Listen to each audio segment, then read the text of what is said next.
talking over the music there. And there's absolutely nothing you can do about it.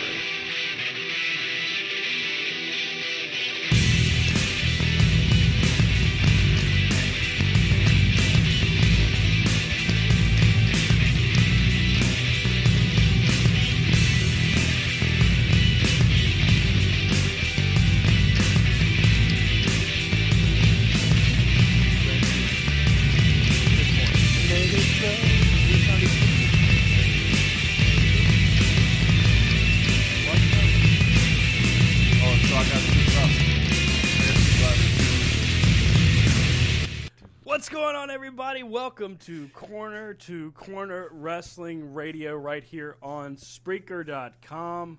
We'll be rebroadcast live, of course, on BeyondRingside.com and ProWrestlingRadio.net. Gentlemen, we are entering a new frontier. So many cool things to talk about. How's it go? Hit the start. I'm Stan Grubb, my co-hosts, my tag team partners, Brian Taylor. Yeah. What's going on? Rob Hefner. Hello. Hello. Hello, Margaret. Radio. The final frontier. Guys. Stan's hairline. The final frontier. This is the podcast of three dipshits. That's right. We're on Spreaker. We Three can say dipshit that. show. Oh, my goodness. So let's talk And Eddie's about... going 30 seconds in. He's writing it down. Let's see. It's 1 minute 42. Okay. Lots to talk about. Let's talk about the news that just happened just now. What? Let's get that. Let's just tackle the elephant in the room. The elephant? The elephant. Are we sure it's an elephant? Yes. Could be a zebra. 2/3 of Corner to Corner have left this fantasy draft that was put on by a douche bag. Can we go ahead and identify it No. completely? Or do you want to just keep the names out? Let's leave names out. Okay. That- We will welcome to the team Chris Yes. Bergstrom, Yes. a very talented artist and Yes. admin. He'll be helping us with Corner to Corner on the Facebook page. Hopefully. I mean, we got to really sit down and talk with him more, but we're excited to have you on Nothing board, like Chris. giving Thank a you. guy a job before he asks for one, right? Hey, I I actually shake his hand. offered Welcome it to him. to the It's a virtual handshake. yeah, the virtual So hand. you can't see our offered it to hands. him. I did. Did you talk to? It was actually Hey, Brian's idea, I think. Yeah. Was it mine? I think it was your idea. Oh, okay. I'm Oh, down. I with see. whatever. But I like Chris is Chris. good. He's a Hey, good dude. Chris, you can take my spot, apparently. Well, I mean, there is It's because I'm still in the draft, isn't it? It's because I Yeah. haven't exited the draft. You're draft hating me. Benedict Egg. I like pro wrestling drafts. I like going through, do the fantasy booking, setting up your favorite roster with your favorite wrestlers. It's a lot of fun. What I don't like, time limits that make no damn sense. Ass hats. Does it take 8 hours for you to know the wrestler you want in a No. list for a draft? No, you should know, like Brian stated, you should have one or two people that you're going to pick. Right. If by chance the person in front of you picks the one you want, you go to the next one. You have a list of people. The picture's already saved, so it should be. Oh, look, Rob's up. Boom. Have you seen? Every time my name pops up, unless I'm sleeping like this morning, I jump on it. Boom, my pick. Right. You know, 8 hours is ridiculous. And the one time the one person missed the 8 hours twice. I mean, come on now. And then with each pick that he picked people that had already been taken. Yes. Good job, Mr. and then Vacuum, for running this. Then he dicked around and said, "Oh no, I'm sorry, I had it mixed up." I'm sure that Joe really didn't mean anything by it, but it was frustrating for being the guy picking after him to wait for him to figure out, "Oh crap, I did it wrong." Come on, dude. Oh, and then let's not forget that the same ass hat. Can I say ass hat? I mean, it depends on who we're talking about. Like if we're talking The about vacuum. Oh, if that's any indication. yeah. The vacuum. That guy was definitely an asshat, and this is not one of the participants. No, wait, he was. He was? He was a part of the draft, but he's also in charge. And as Brian said, he sucks like a vacuum. Yes, and that's his last name, too. That's any indication. Yes. Anyway, had the nerve to post a picture of Mae Young from Royal Rumble? I don't know. I don't remember what was the the time frame, but pay-per-view? she was topless, and it was the gross. topless Mae Young with the fake boobies, and the way you then put he it. thought it was he was really clever, that he had done it, and I just thought it was very distasteful, disrespectful. Yeah. And it just goes to because every woman that was put up there, he always had a smart comment to say. Well, and, yeah. Go ahead. I was just going to say, I mean, he was that way off the draft board as well. I mean, that was the issue that I had with him. It had nothing to do with how his behavior was during the draft, except for, when Mae Young was alive, it might have been funny, but not after she's gone. I agree with you on that regard. Right. Well, I mean, when somebody picked Moolah, you didn't see any other pictures of Moolah or any comments of Moolah. So, Right. I mean, Mae Young, granted, it was what it was, and you said what you had to say, and he apologized or made a statement, a half-assed statement, I will say, and then he followed it up with a crucifixion Yeah, video. from ECW. So yeah. I'm like, all right, let's not, as a slap to the face of you because you complain. It's like, okay, it's like when you tell your kid not to do something, and they respond by okay, and you say, all right, we'll leave the room, and they go stand in the doorway, and they're like, well, I left the room. Right. It's They're daring you. You're not fixing the problem. You're just being a dick in a different way. Yeah. Yeah, but I didn't. Once the Mae Young thing happened, anything that come after that, to include his little paltry little apology and then the ECW, I could give a crap less. I was done. I don't need to go to talk to Right. asshat Hoover at Wrestling Fix on Facebook. I don't need to do that. I mean, it's... Isn't that the website? He's Yeah. an asshat. I mean, the thing of it is the draft itself was run by Chris, and Chris was doing a good job. We had a guy that left midway through the draft. Don't know exactly what happened. That's his business.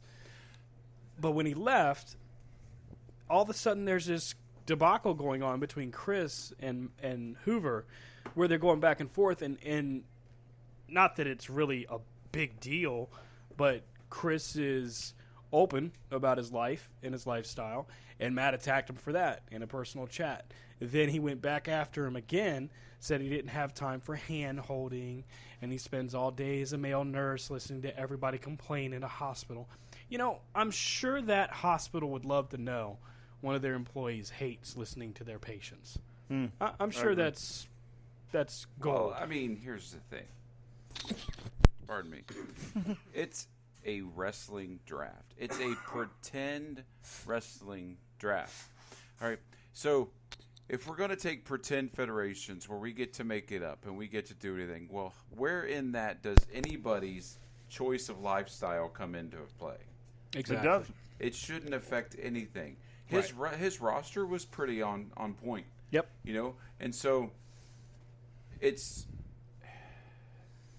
my thing was when the person dropped out, the rule should be if you drop out halfway through the draft, your roster's frozen and locked and done. Mm-hmm. Or the administrator then auto picks to fill the slots. Right. That's what I think should happen. But what happened was we waited to the top of the draft, which I thought was good.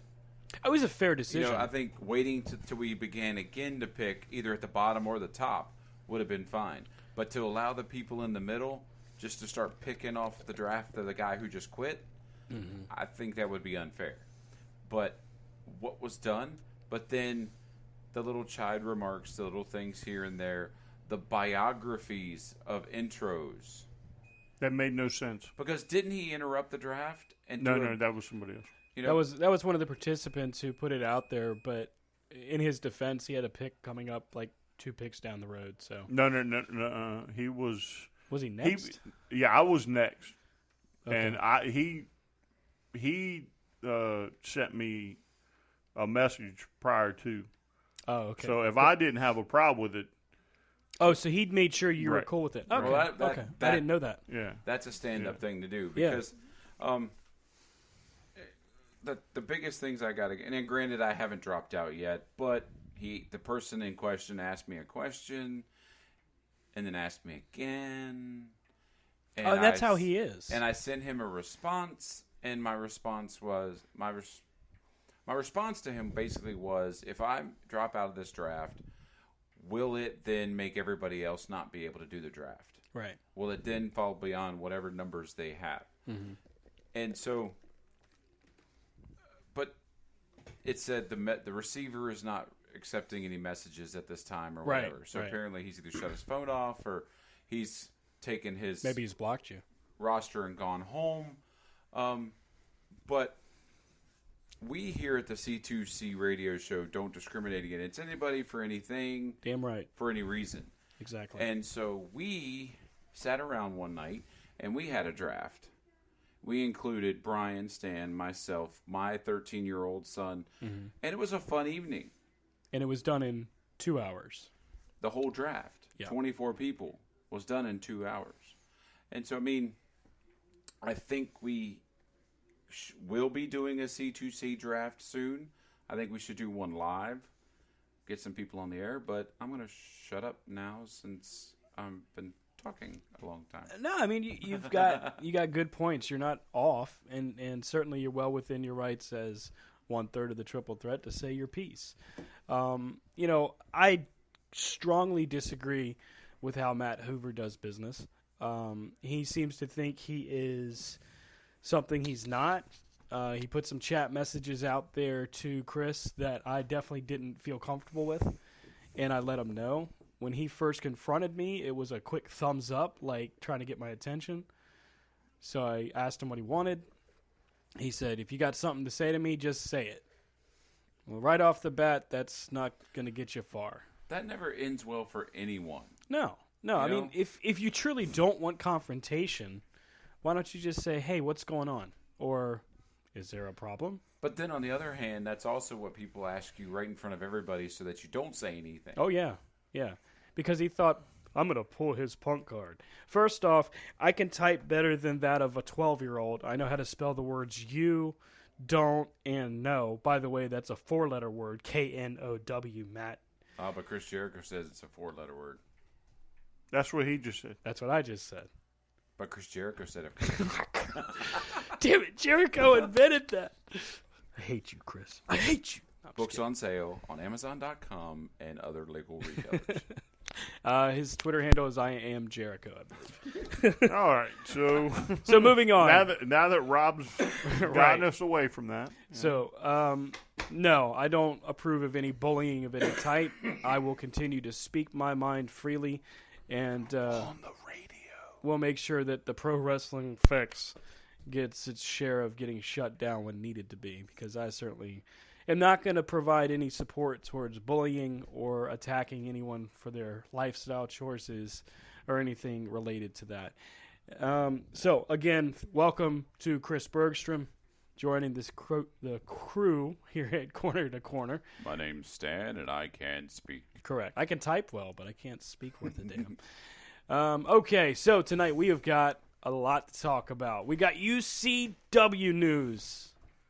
God damn, I'm excited for this. We got new headsets. We have some of the most sophisticated gear you can have for podcast and internet radio. Brian is our hero. We are sitting live in front of... Brian's not our hero. His Amazon Prime account was our hero. I'm kidding. It was Brian. This audio rig we're on right now, we're on my laptop on brand new headsets, a USB splitter that is gold, Jerry. It's freaking gold. And we're on Spreaker. We've downloaded software. We've tested Skype. We are in the big time now, boys, until Rob hits his head on that ceiling fan. That's going to hurt. Well, should we say that this is the same ceiling fan that Brian's had in his house for The 20 entire time years. he's been here. right? And I hit my head on that thing at least Every single once time every you're other here. time I'm here. Sometimes twice. So, guys, do we want to share our personal news as far as UCW is concerned? No, I not don't- yet. Save that for it's later? You save it for another I tried, ladies and gentlemen. I tried. Is it our news to share? That's the question. day. Yeah, not yet. You know what? They may have a point. We're going to have to hold on to that a little bit longer. Has the contracts been signed? ink is drying as we speak. All I know is they should tune in. What day? September what? The 23rd. Yes. Oh, yeah. As we announce the big news live. In living color. Yes. Not just Technicolor. Living color. Yes. And that's a Saturday. That is the the 23rd of September is a Saturday. We do have a few minutes though to That's right. bust out some news on a couple of guests. So we're going to be joined this evening by folks we met on August 18th live at Skydive Orange for UCW. We'll be joined by the UCW Tag Team Champions, Mad Max Morrison, Rock Richards, Noise Pollution, joined by their manager, Humphrey J. DuPont IV. Noise Pollution is probably one of my favorite tag teams. They really impressed. They were awesome. Yeah, I was blown away by them. Outlaw Inc. was pretty cool, but is it Outlaw Inc.? Yes. Yes. Okay, just making sure. They're pretty cool. But we're going to Not be joined. as cool as Noise Pollution. So we're going to be joined in just a few minutes by Humphrey DuPont, Max Morrison, and Rock Richards right here on Corner to Corner Wrestling Radio. Also in the news, guys, did you hear about a fight that happened over the weekend? I'm not going to dignify that. Oh, okay. I said Mayweather in 3. It took them 6, I think it was. 9. 9? 10. Oh. 10. Stopped in the 10th? 10th. Oh, Yeah. they stopped in 10. I'll Don't they say stop after the 10th anyway? Yeah, no, they it was did supposed to 9. go 12. Oh, it was supposed to go 12. I got to say that McGregor looked good early on. You paid First- the 100, didn't you? Oh, no. Oh, no. I mean, maybe. No, I didn't. No. But Conor McGregor looked good His first neighbor few did. rounds. Early on, early on, he looked like he was toe-to-toe with Mayweather. Honestly, it was tempting for him. I know I could see it in his face. Every time Mayweather turned his back, he's getting ready to hold him and just to punch him in the back of his head. It took everything in McGregor to not do it. He wanted to. You could see it. Mayweather, is true to form, gassed out Conor McGregor. Just kept running around, kept moving around. And that is the sweet science of boxing, making your opponent miss. And that's what he did. He wore him out, and then he started laying in some heavy shots. McGregor was not able to continue, and the referee stopped the fight. A lot of people are saying that referee should have stopped it later instead of when he did. You know, the problem with that is that's a judgment call. You've got to make sure that the fighter is able to compete. He can respond to you in a timely fashion. I'm sure Eddie Lane, if he were here, would have some insight on that. He was pretty vocal about the finish from last night. Also in the news, moving away from McGregor and Mayweather, Triple Mania 15 happened last night. And in the news from Triple Mania, Sexy Star, and we know her as Rosemary from Global Force Wrestling, had a matchup, Reina de Reinas, spotlighted for those two ladies, and Sexy Star finishes the matchup with an armbar submission hold, has Rosemary tap out, and then the matchup is done. You would think at that point, they're going to release the hold. Instead, she keeps it on and breaks the arm, legitimately breaks the arm of Rosemary, which, as you can imagine, many wrestling fans and professionals in the industry crying foul, rightfully so, from a lot of perspectives. But, folks, we have to bring our guests on here, and through the magic of live radio, that's what we're going to do. In just a moment, we're going to be bringing on Noise Pollution and, of course, Humphrey J. DuPont the Fourth. Geez, it takes 30 seconds just to say the name. You better zip it. He's probably going to let me know about it, isn't he? I hope he does. I hope he does too. All right, I hope on the 23rd he smacks you in the face.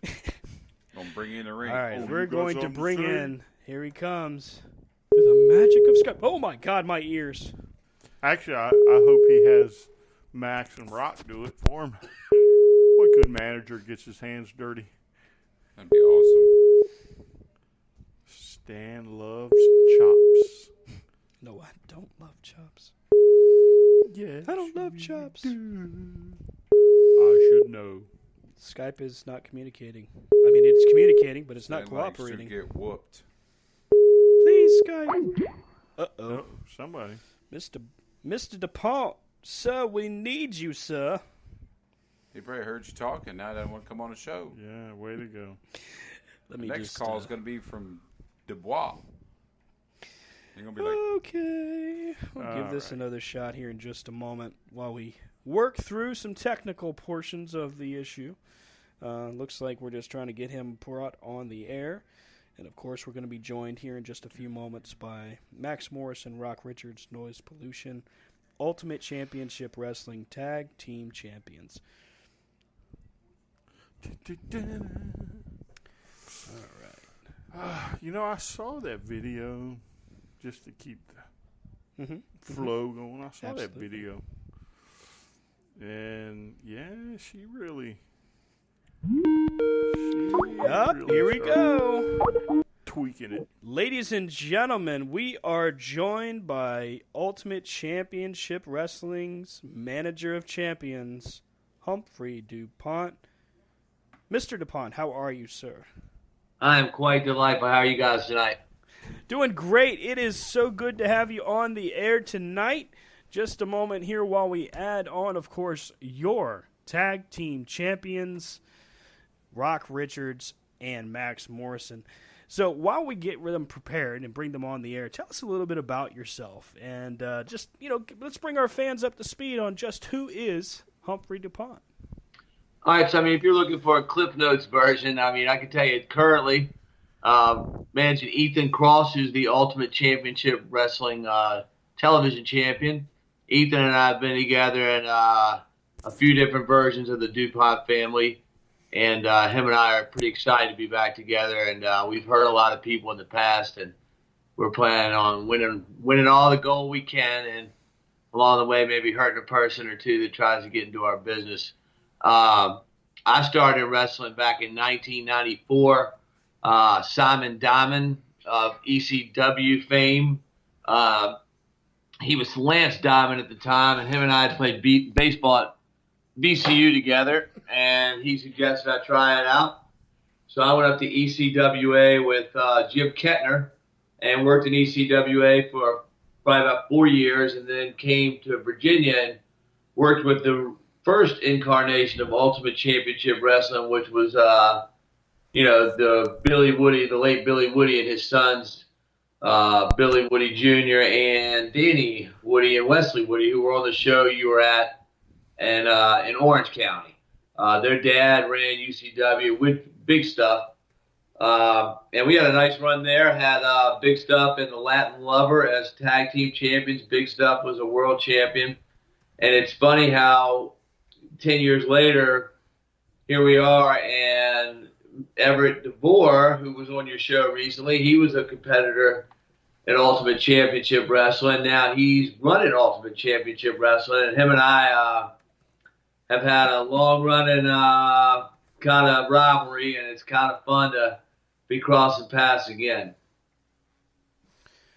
Well, you've got yourself a clientele that speaks for itself, and it's an impressive resume that you're bringing to the table.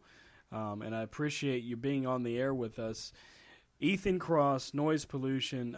Is there anything that anyone that you don't manage or that you don't want to manage?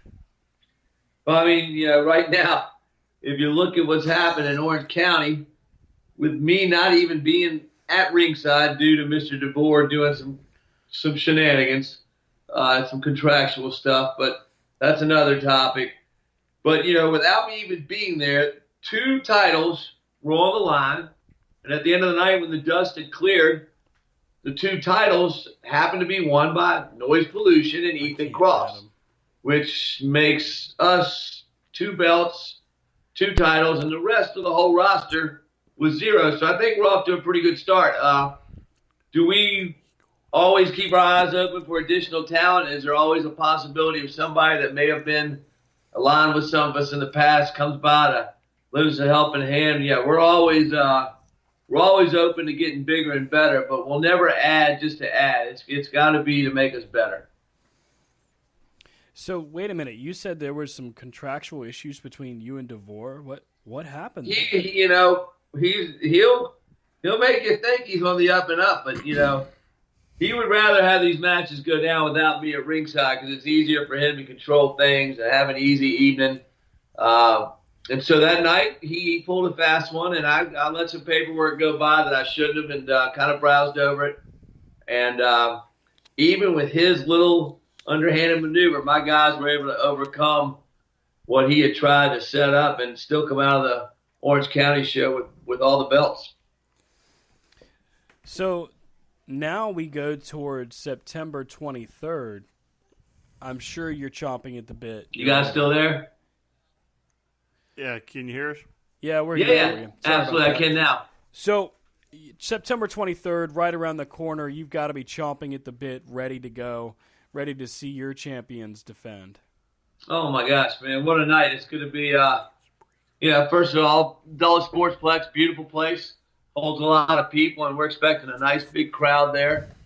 And, we're going to be making our first title defenses for both Ethan and Noise Pollution. And you got to believe that, Hiro Morimoto, for one, thinks he's coming in, and he's going to make a name for himself at the expense of Ethan Cross and myself.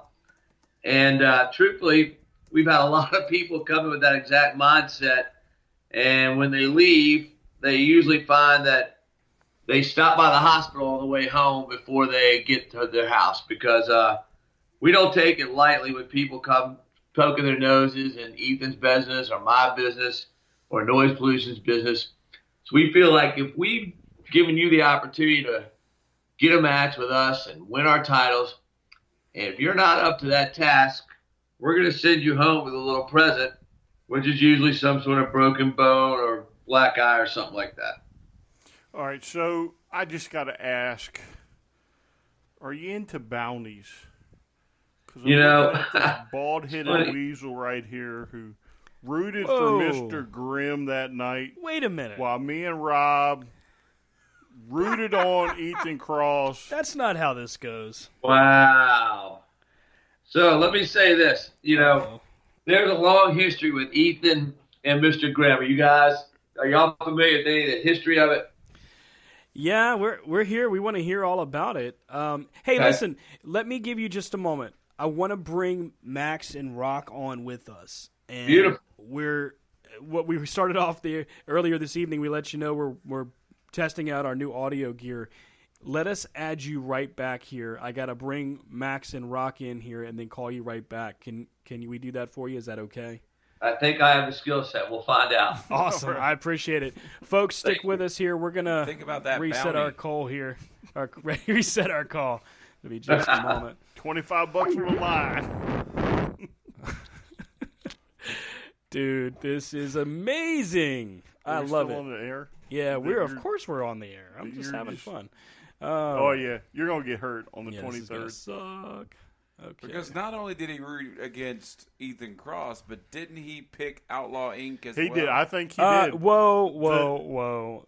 Hold the phone. He is a two-time loser. I most certainly did not. Me and Rob once again pick the winners. I'm going with Rob Stradamus 9 times out of 10. That's and bogus. on that night, I went with him twice. Bogus. Bogus. You're going to get it? Because I think I picked both. Well, I don't think. I know I picked both. And I am just right there. So, any chance you get to start a fight, I mean, you just want to get me and beat me up. We're those guys. You've taken a power bomb before. You can take another one. And on the 23rd, $25 on the line. You guys are killing I'll us, do Sauce. 50 if they'll like recreate the Road Warriors thing. Put Stan on their shoulders. Ooh. The Doomsday Device. Ooh. What you think about that? You guys are killing me. Not us. Noise pollution and Ethan Cross. And those are big guys. Big guys. Yeah. Folks, if you're listening, if you're within the sound of my voice, You're laughing your butt off because you know he's going to get his ass whipped. help me. Help me, Tom Cruise. Yeah. And just... Help me, Jewish God. Oh, Help me, Allah. Didn't we just say we don't, like... All right. Just wait. Let's try to make this professional, Just gentlemen. wait till we tell Mr. DuPont what a company Oh, my man God. you really are. I'm not sweating, but I'm sweating. You know what I'm saying? Aren't you glad you used dial? Don't you wish everybody did? Appreciate everybody's patience here. This is. Never seen a bald man pull his hair out before. I'm trying. It's not working. He's really hoping noise pollution doesn't pick up. Hi, you've reached Brian Morrison. Either leave me a message or... Goodness wrong gracious, number. great balls of fire. We did not catch up with Mad Max. Awkward. Okay, Get DuPont back on. we're going to go ahead and grab Mr. DuPont here in just a moment. Appreciate y'all's patience. We are live radio this evening. Yeah, and sometimes live. We're trying, man. When you hear this sound, turn the page. You know what? I see what's happening here. Oh, you You guys are setting me up. entered the I wrong can number. see what's happening. Stan is going to get his butt kicked. You're probably going to blame Outlaw Inc. for this. It's not Outlaw Inc.'s fault. Huh? It's your fault. It's not my It's fault. not our fault you picked the losers. It's clearly Yeah. not my fault. Pick the loser. It is. All right, is he back? Are you there, Mr. DuPont? No, we are working on it. Man. Man, people are turning in live to listen I know, to this. this and they're is- like, what I am in the sweating. hell? I can't make a move. What do I do? But Oh my goodness. Skydive Orange was a huge success. Try to. People tuned in, watched. They threw a bonfire afterwards in the parking lot. Flashing people was glorious. Glorious. You guys get to hear my singing in beautiful stereo. Nope, Oh, I can yeah. mute this sucker.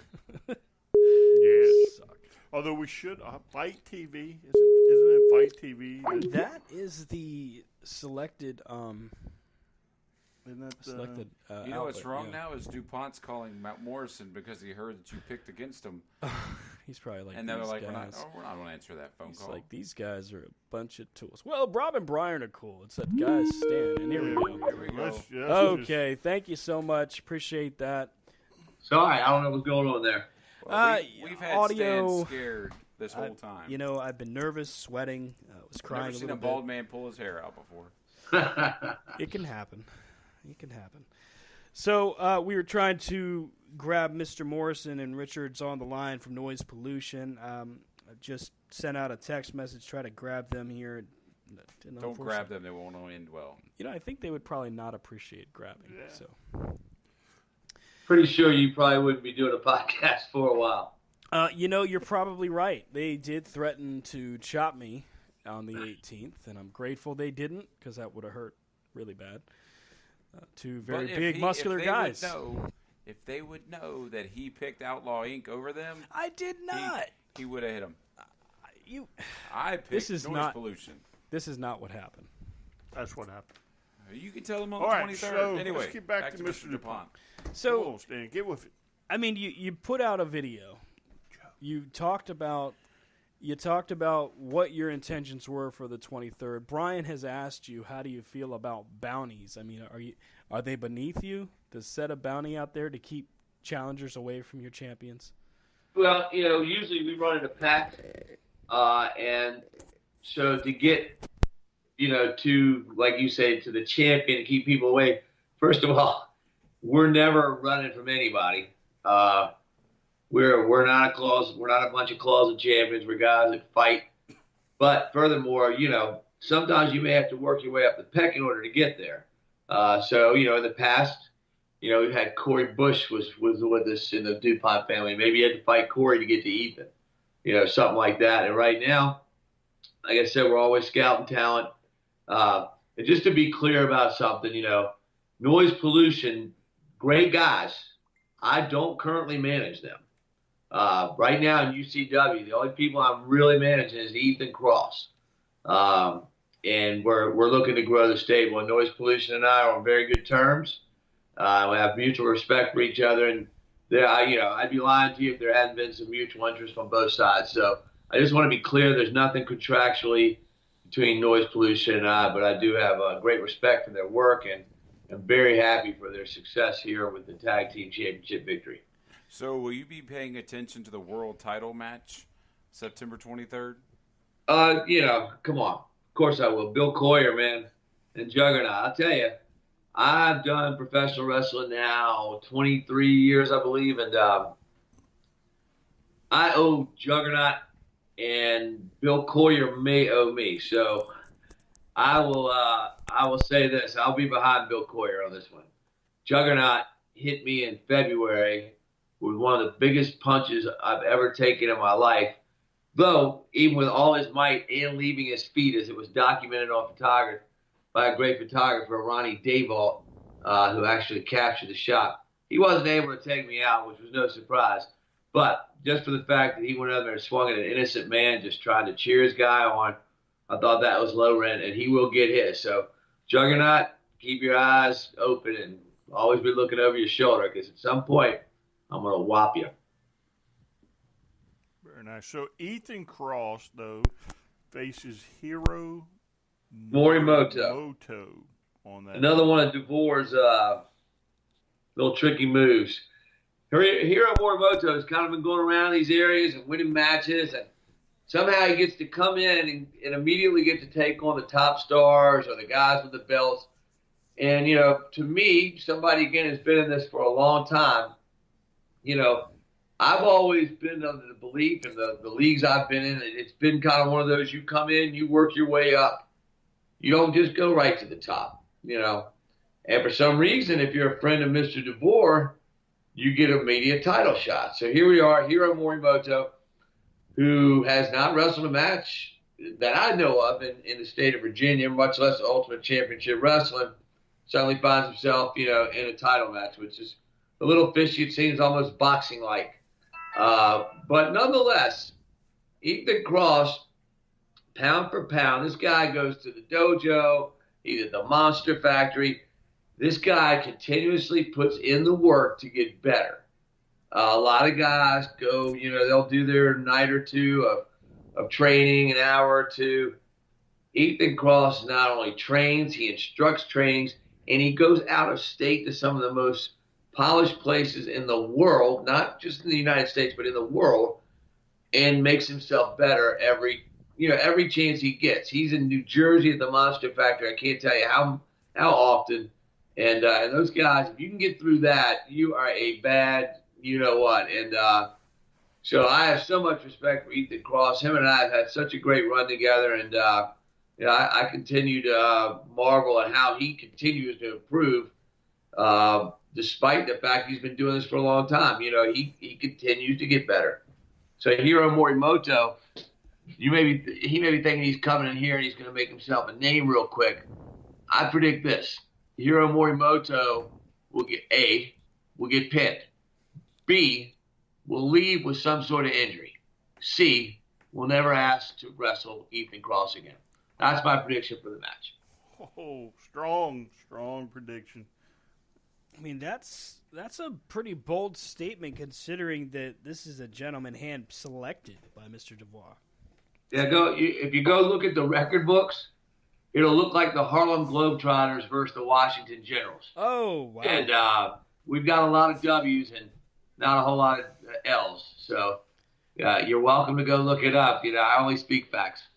I'm certainly not questioning your ability, sir. I'm just saying that. No, I didn't think you were. I'm just letting you know a little history. Don't worry, Stan. He's the bootlicker of the group. Wow. He Et tu, he Brute. always plays the face. You know what I'm saying? So about that bounty on Stan. Whoa, why is it? now coming I back might to actually be into thinking about bounties. Right. Jeez. Okay, so I wanted to let you go into the history and where this all comes from with Ethan Cross. I know that you are watching with bated breath with everything that's happening with Ultimate Championship Wrestling. But I also wanted to ask you how many people are seeking you out to see if you'll represent them currently for the upcoming television event for Ultimate Championship Wrestling Defiance on the 24th. Yeah, that's actually shocking coming from you. That was a great question. I'm not Stan. I might not have gotten that question from him, so I'm kudos to you. We fed it to him. The faces never ask the good questions. Just kidding, Stan. Damn. No, but I've got a lot of people asking for my services, and when you had more decorated wrestlers in this area than anybody under your tutelage, as well as there's nobody in Ultimate Championship Wrestling. That includes the owner, DeBoer, who has been around in Ultimate Championship Wrestling from the get-go to now, other than myself. So all the roots of Ultimate Championship Wrestling, there's really only two people who come close to being there the whole time. And there's only one that has been there the whole time. Actually, two.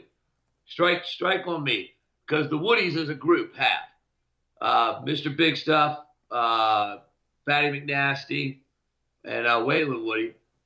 But as far as DeBoer, him and I are really the last two guys standing, and obviously we see things a lot different.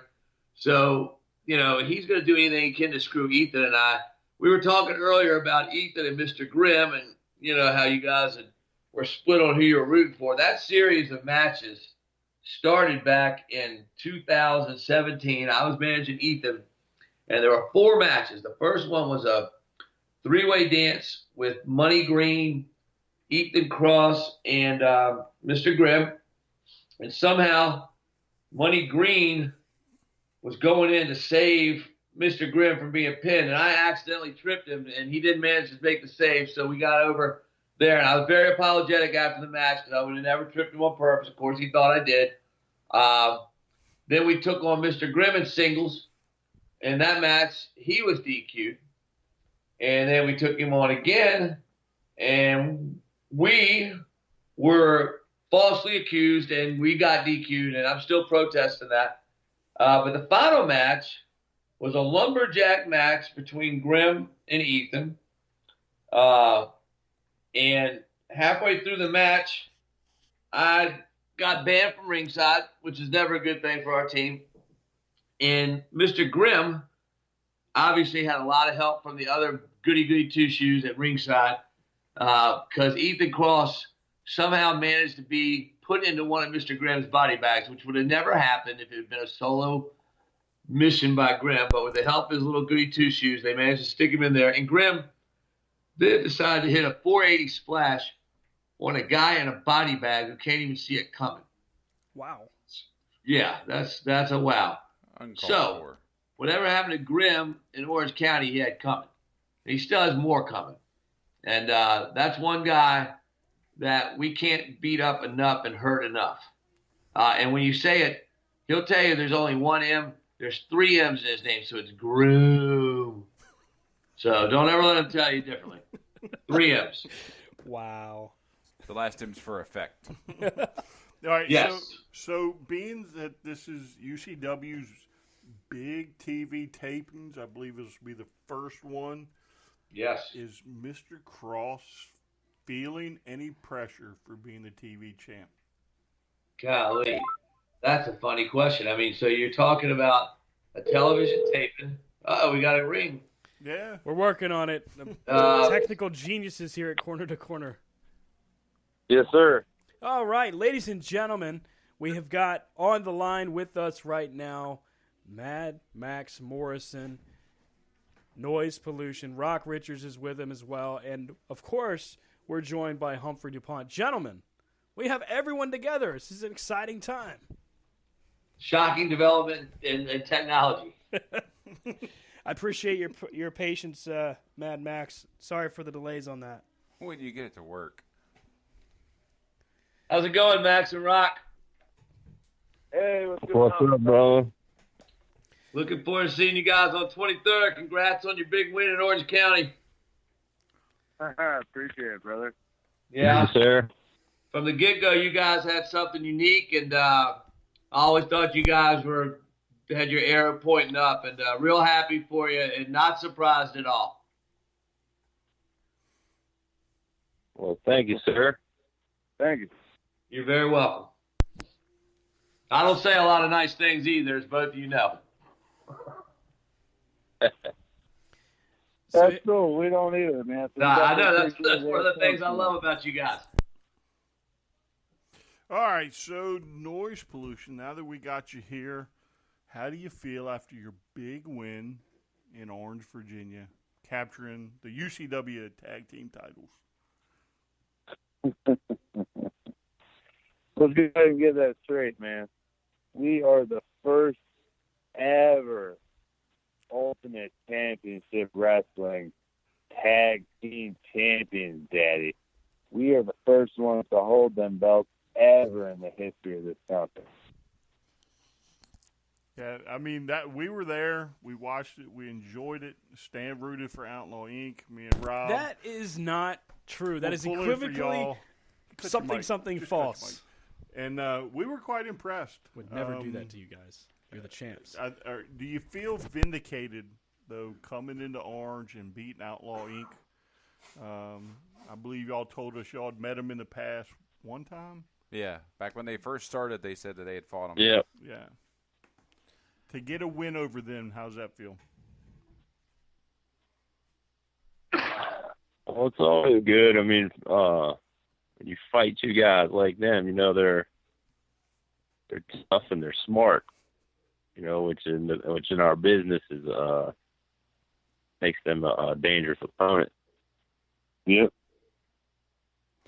Well, while we were in Orange, we had talked you all into almost chopping Stan, and we want to know what's the chances you all just chopping him on the 23rd.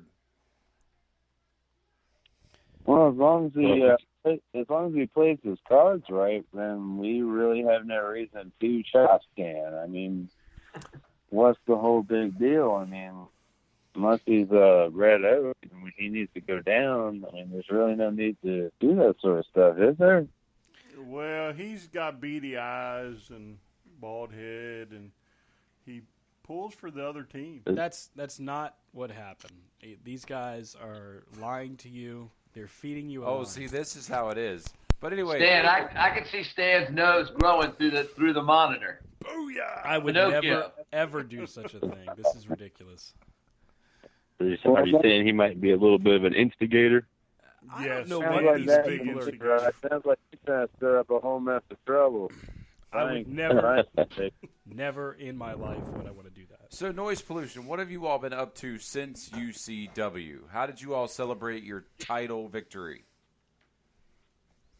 Well, I mean, you were there when we won the titles there, the championships, and you saw the beer truck sitting right outside the door where all the beautiful people were that were cheering us on.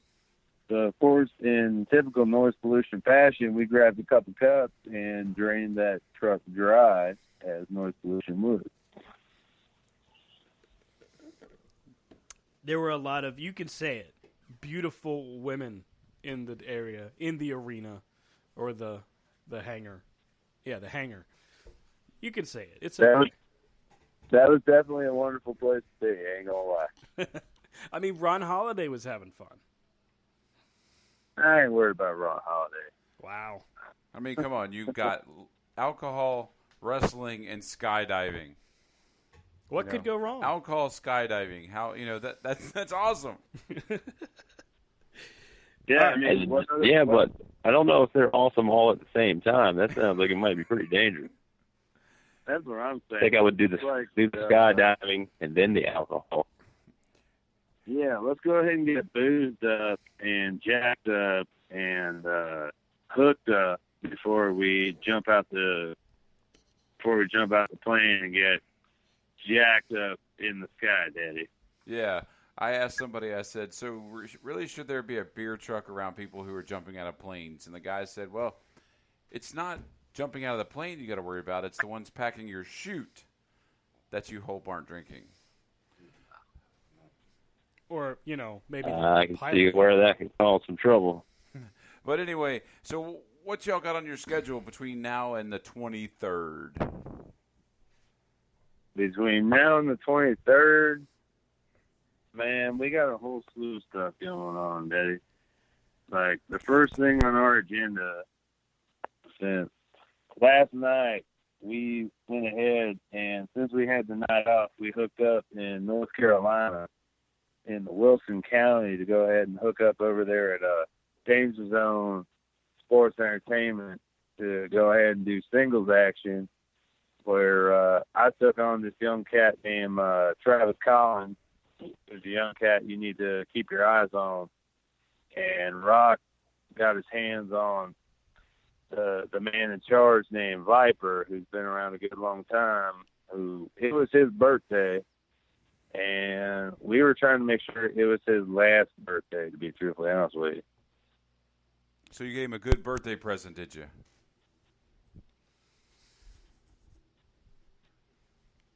Yeah, he must have had luck on his side, though. He ended up coming out victorious on this occasion. All right, so coming into the 23rd, you've all got Outlaw Inc. in a rematch of sorts for the UCW World Tag Team titles. What's your game plan? Yes, sir. What's that? Besides coming out with the belts, what's your game plan? How are you going to make Outlaw Inc. not want to fight you all again? We don't necessarily have a game plan as to make them not want to fight them again, but we definitely have a game plan as far as fighting them again, because we ain't scared of any and all challengers that come at us for these UCW Tag Team Championships, because we're not a couple of I don't know what I can and can't say on this podcast, but for the better of TC terms, we ain't a couple of wusses. So we will take on any and all challengers as far as that goes. So Noise Pollution ain't scared of nobody. We sure as hell ain't scared of Outlaw Inc. They're a couple of tough hombres that we have tangled with a couple times before, and we ain't scared to tangle with them again. And this last show, we had their number, so I'm pretty sure we will come up with a way to have their number again. What do you think, Rock? Yeah, you're talking about making them not want to fight us again. Those are two guys I think they really enjoy a fight. I don't think as much as we could beat them up, I don't think we'll ever take away their desire to fight. So, however it goes the next match, I think you can expect those guys to always be buzzing around. The rivalry between us, no telling how far it's going to go. Well, this time it will be different, though. How's it going to feel with having your manager in your corner? Well, wait a minute now. He just said unofficially or officially he's not their manager. Well, okay. No. Second. I will say this. Wait. Aki Mize, the best talent in this area, and Noise Pollution has obviously risen to the top. We'll talk. We're obviously not going to talk with you morons. It'll be when we're talking on the side. That's personal, sir. No. I just want to keep things clear here. Noise Pollution, they're obviously in the elite class now. I'm in the elite class. You guys, let's call it middle low. So when that conversation goes down, y'all hear about it after the fact. Am I correct, Rock and Max? Who the hell are you? I can neither confirm nor deny any statement made on the subject. Wait a second. I smell fish. Something ain't right. I thought Noise Pollution managed themselves, to be perfectly honest with you, Daddy. That's fine. And I'm glad to hear that. You guys have done a great job. Sometimes money talks. I'll be keeping an eye on you guys. Remember this. Back in GXW, I saw you guys. I commentated your match when you fought Outlaw Inc. That's how far back I go to following you. So I've kept an eye on you guys for a long time. I'm pretty sure Mad Max is quite aware of that. And I'll continue to do so. If the time's right, you guys are looking for additional help, and I'm looking for additional help, maybe we'll talk. All right. I guess that's how that goes. Whatever. I don't know, man. I'm not going to lie. It kind of sounds like maybe you're, skirting the issue a little bit. I kind of think that's how it's going.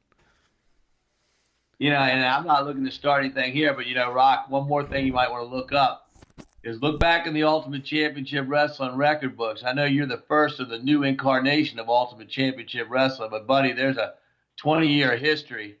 And not only will you find myself as one of the tag team champions, you'll also find I managed about 3 or 4 of them. So my history is great with this company. Yours is off to a great start.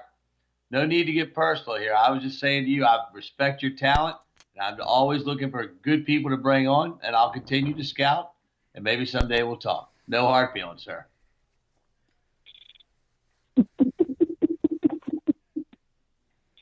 I will say this, that September 23rd is looking more and more ultimate. Oh, yeah, I just did that.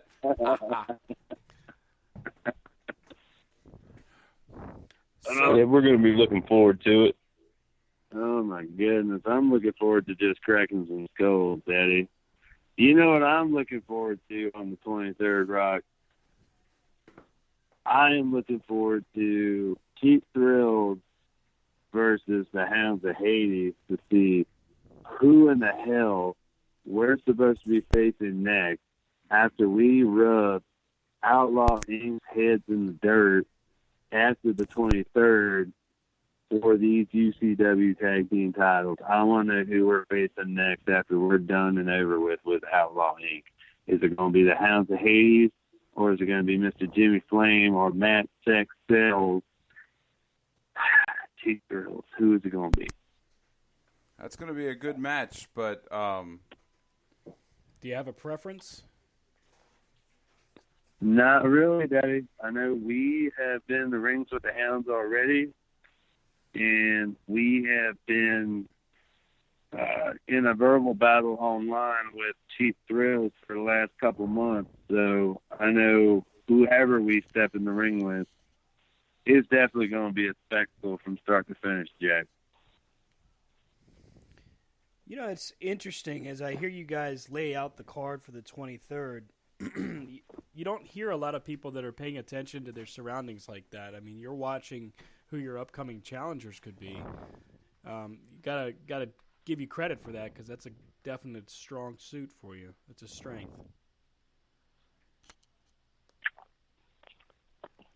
That one's laid out pretty straightforward. It's right there on the card that whoever wins gets a shot at the tag team champ.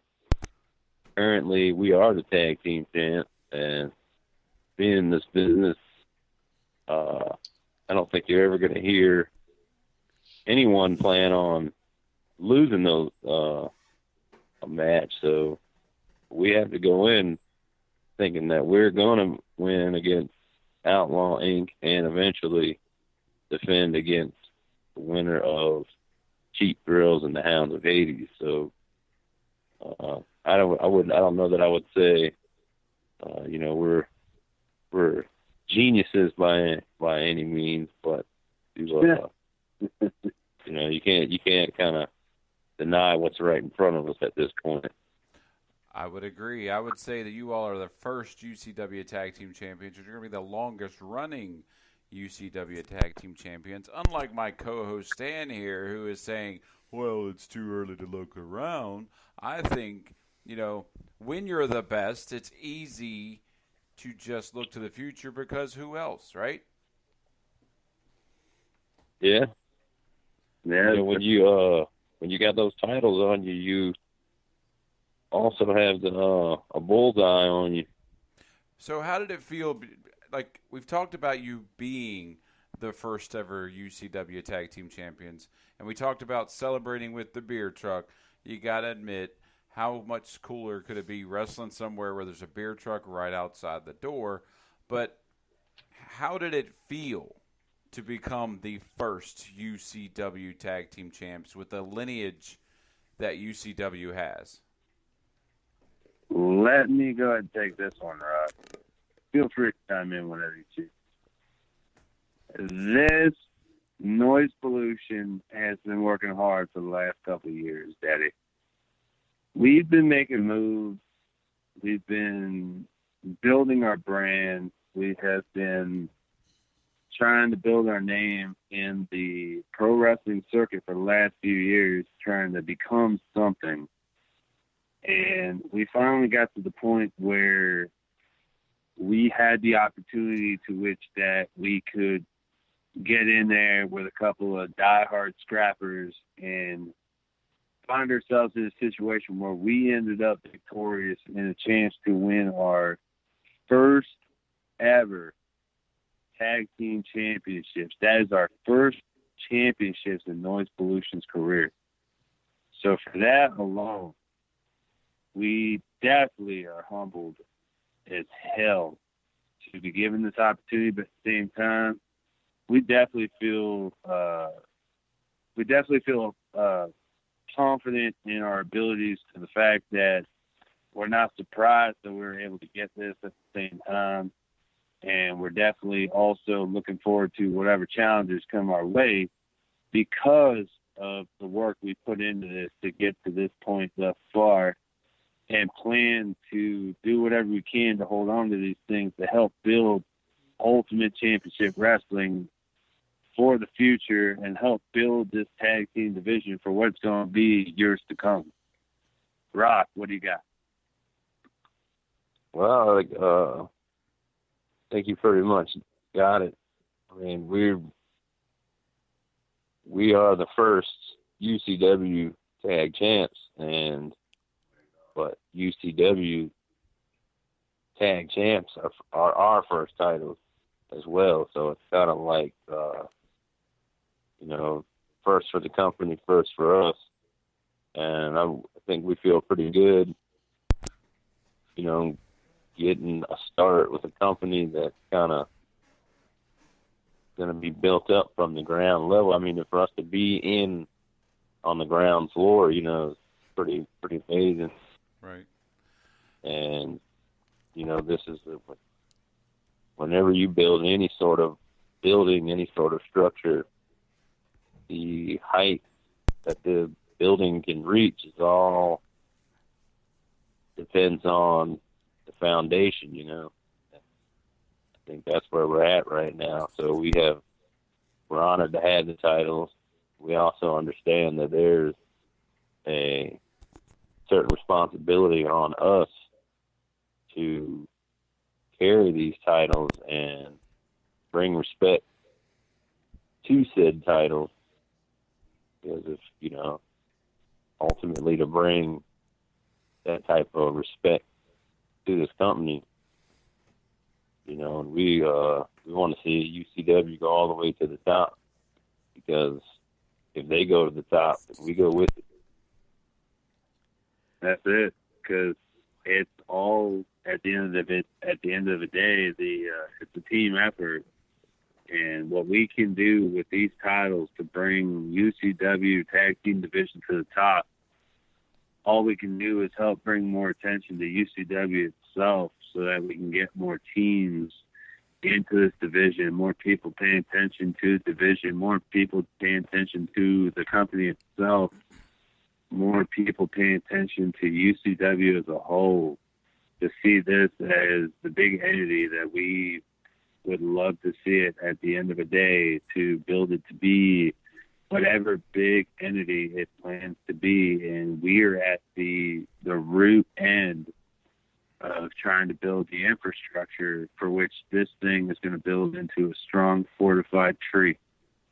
So that once the branches start to build up and branch out, we're going to be right down at the bottom to hold this thing in the ground, holding this thing steady up in the sky. So, looking past the 23rd of September, of course, you've got Cheap Thrills and the Hounds of Hades looking up to get a shot at you. After that, I mean, what do you do next? I mean, you guys have to chart your own path. You're blazing a trail for those that come behind you. Are you going to seek out other challengers or other champions? Are you going to challenge other companies? Well, it's kind of like that old game when you're a kid, you know, King of the Hill.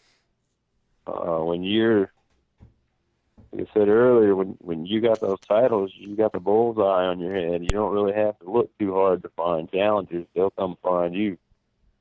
And with me and the Mad One are the types that, you know, we're going to fight anyone they put in front of us. So, you know, I don't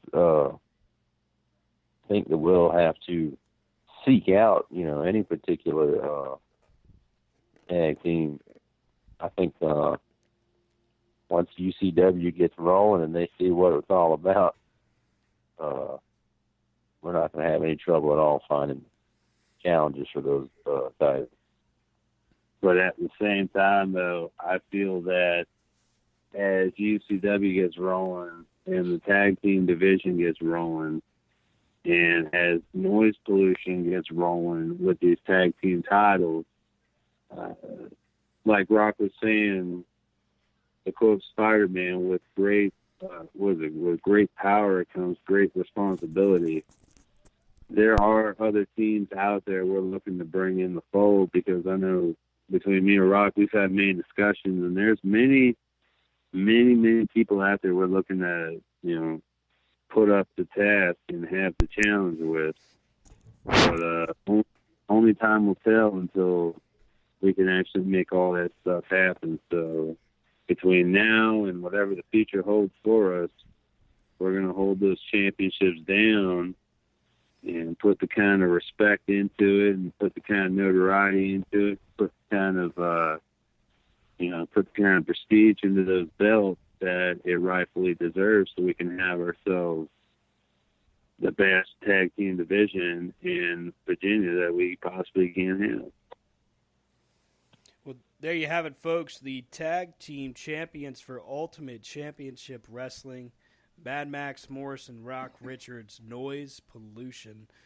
Guys, I mean, you've got a lot on your plates as you look forward through what Ultimate Championship Wrestling has store for you. I'm sure you guys are going to be staying busy. And you're right, there's no shortage of challengers out there that will be looking to take the crown from the Kings of the Hill. Hey, I was looking through some information about you guys, and I'm curious. Every tag team worth their salt has a trademark finish that they like to make their opponents succumb to. I'm dying to know what's yours. Because unfortunately, the way Outlaw Inc. got involved trying to throw the cane at you, you know, I mean, we didn't really get a chance to see it unveiled for UCW. So what is it, and how? I don't know if I want to ask you how to do it, because you're not going to give us that secret. But he volunteers to take it. No, on the 23rd. That's not. You see, you got me all tongue-tied again. They're trying to kill me, man. They're trying to kill me. Not trying to kill you, just trying to make you learn your place.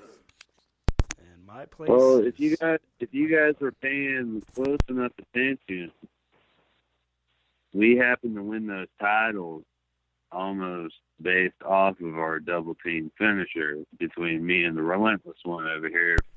Rock wants to go ahead and run down how we do that maneuver, Jack. We'll be glad to. It's basically just a one of our big moves, basically just a double team spine buster, where we both at the same time pick the opponent up and just try to that's right, slam him through the mat. Well, you know what? And the thing about that is we like to call that jam the hang-up, because once it hits, man, that sucker hurts.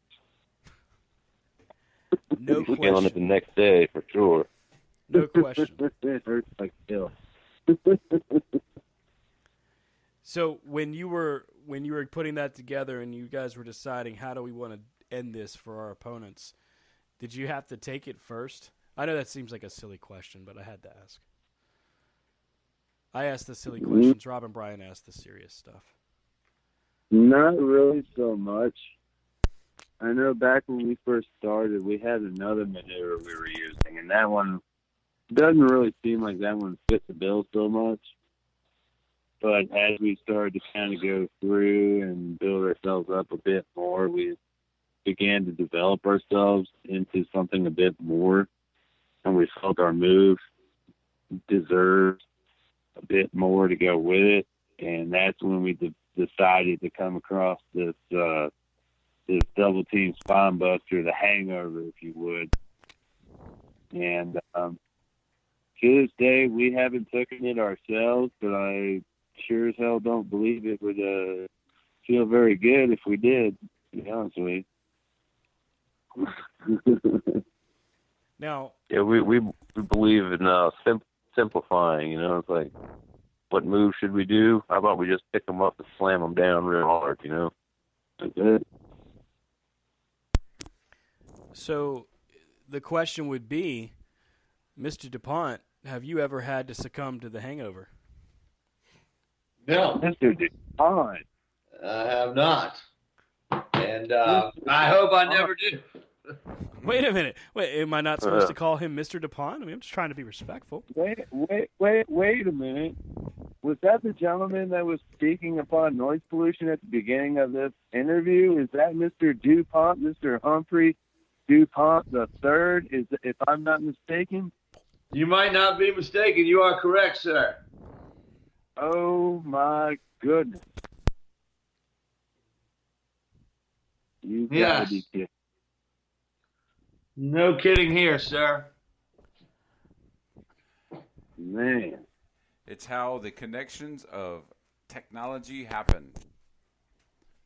Man. Good grief. Because if I was not mistaken, there was talks about us trying to unite back in the past to the old Ground Zero Wrestling, if I'm not mistaken. Good So you sir. see, when I was saying things earlier and you were acting like I was a silly old coot, I was thinking to myself, there's history here, my brother. Hold up. You mean to tell me that when we started this conversation, you didn't believe us? Hey, we would listen, never lie to you don't guys. connect the dots, Stan. You're into conspiracies. I'm so confused. Let's just Stan, let it go. Stan, truthfully, I don't think that they clearly knew who I was, and it's all good. But I have great respect for those guys, and like I said, Rock and Max, you know, I'd be a dumbass not to be, keeping an eye on talent like yourself.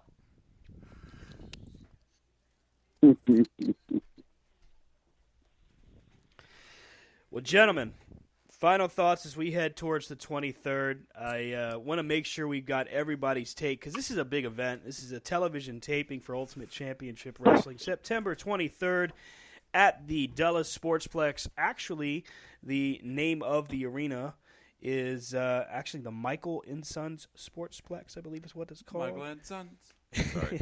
Out there in Sterling, Virginia, 21610 Atlantic Boulevard, Sterling, Virginia, 20166. If you need to look up the address for directions. For UCW Defiance. Right. Eventbrite.com has got your tickets ready and willing.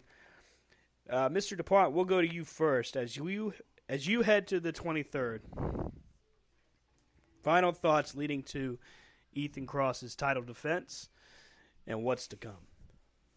Hiro Morimoto, the guy's obviously got a arrow pointing up. The guy's shooting up the rankings higher and fast, and DeBoer was quick to jump him and get him in there in the ring. And of course, first people he wants to fight is myself with Ethan Cross. So remember this. This has happened so many times in the past. So many people have tried to bring people in to beat Ethan Cross or, take Ethan Cross's titles. It never works. What ends up at the end of the day is whoever comes in ends up going to the hospital with a concussion, maybe a broken bone.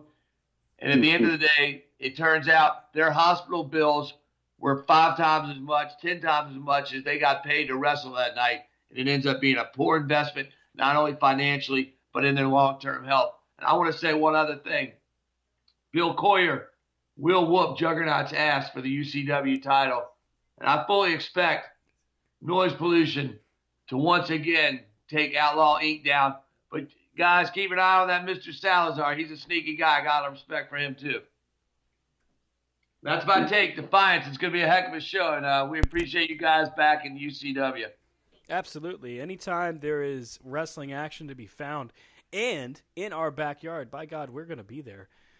So, Max Rock, Ultimate Championship Wrestling's Tag Team Champions, the first ever Tag Team Champion.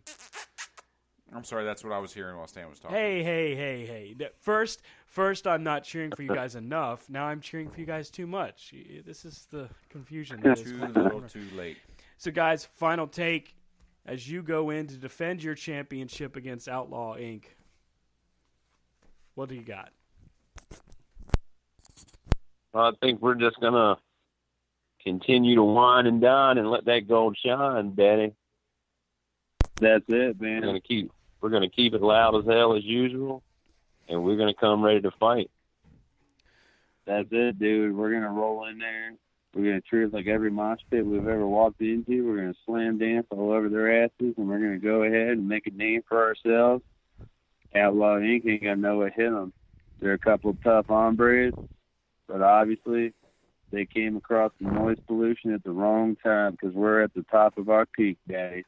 And we're going to keep that train rolling because we're on the Loud as Hell tour, and we plan to keep that thing rolling, Jack. There you have it. UCW's Tag Team Champions laying it out there, letting it be known that Outlaw Inc. is on borrowed time for their attempts to wrest the championship from them. Gentlemen, Mr. DuPont, Noise Pollution, thank you so much for joining us here on Corner to Corner. Yeah, Thanks thanks for for having having us, brother. Sir. Definitely we'll see appreciate you on the 23rd. it. Yes, indeed. You guys have a great night. Thank you That's so right. much. Yep, you're welcome. Thank you. Ladies and gentlemen, that was Humphrey DuPont and Noise Pollution from Ultimate Championship Wrestling. I want to thank them again for joining us. It was a good interview, good time to get to know some of Ultimate Championship Wrestling's talents, managers, tag teams. God, they got a lot going on. It's going to be an exciting event on the 23rd. Can't wait to get there for their first TV taping for UCW. Well, I think UCW Defiance is going to be a landmark event here in the Central Virginia region. You look at it, and on this one broadcast we had the manager of managers, DuPont, and we have the first ever UCW Tag Team Champions.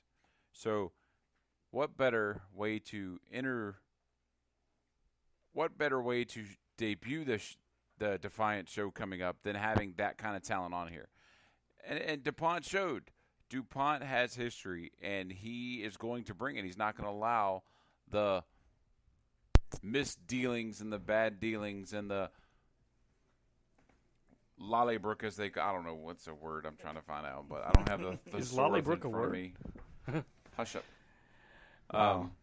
But it's going to be a great thing, and if people don't have their tickets, they should get them now, because before long, all it's going to be is the back row, and you don't want to sit in the back row. UCW, you got to be right up there at the ringside to do it. Ringside's where it's at. It is. At the Michael and Sons Arena, this is where it's going down. It's going down on September 23rd, and not only is it UCW live, but it's being taped for Defiance. So, I mean, think about it. It's awesome. You know, though, after hearing Mr. DuPont, I think we need to have an investigation open to the inner workings of Mr. Dubois. Are you saying what I think you're saying? Is it possible Shenanigans. that Everett You know Dubois, me and shenanigans. I know. There's no you place don't for shenanigans. stand for shenanigans. Do not stand for shenanigans. And Gosh. you will have no parts of any investigation, Stan. Hey, wait a minute. Mr. Bootlicker. Dubois is an upstanding gentleman. Bootlicker. Wow. So you guys are just going to ragtag Yeah. on Sir. And not the Sir kind, not the Everett kind Dubois. that tries to smuggle the liquor.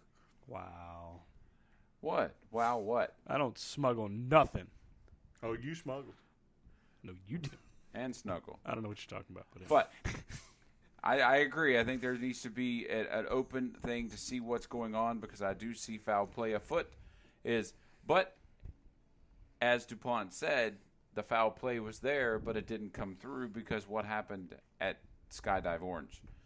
Skydive Orange, the DuPont family took both belts. So it backfired.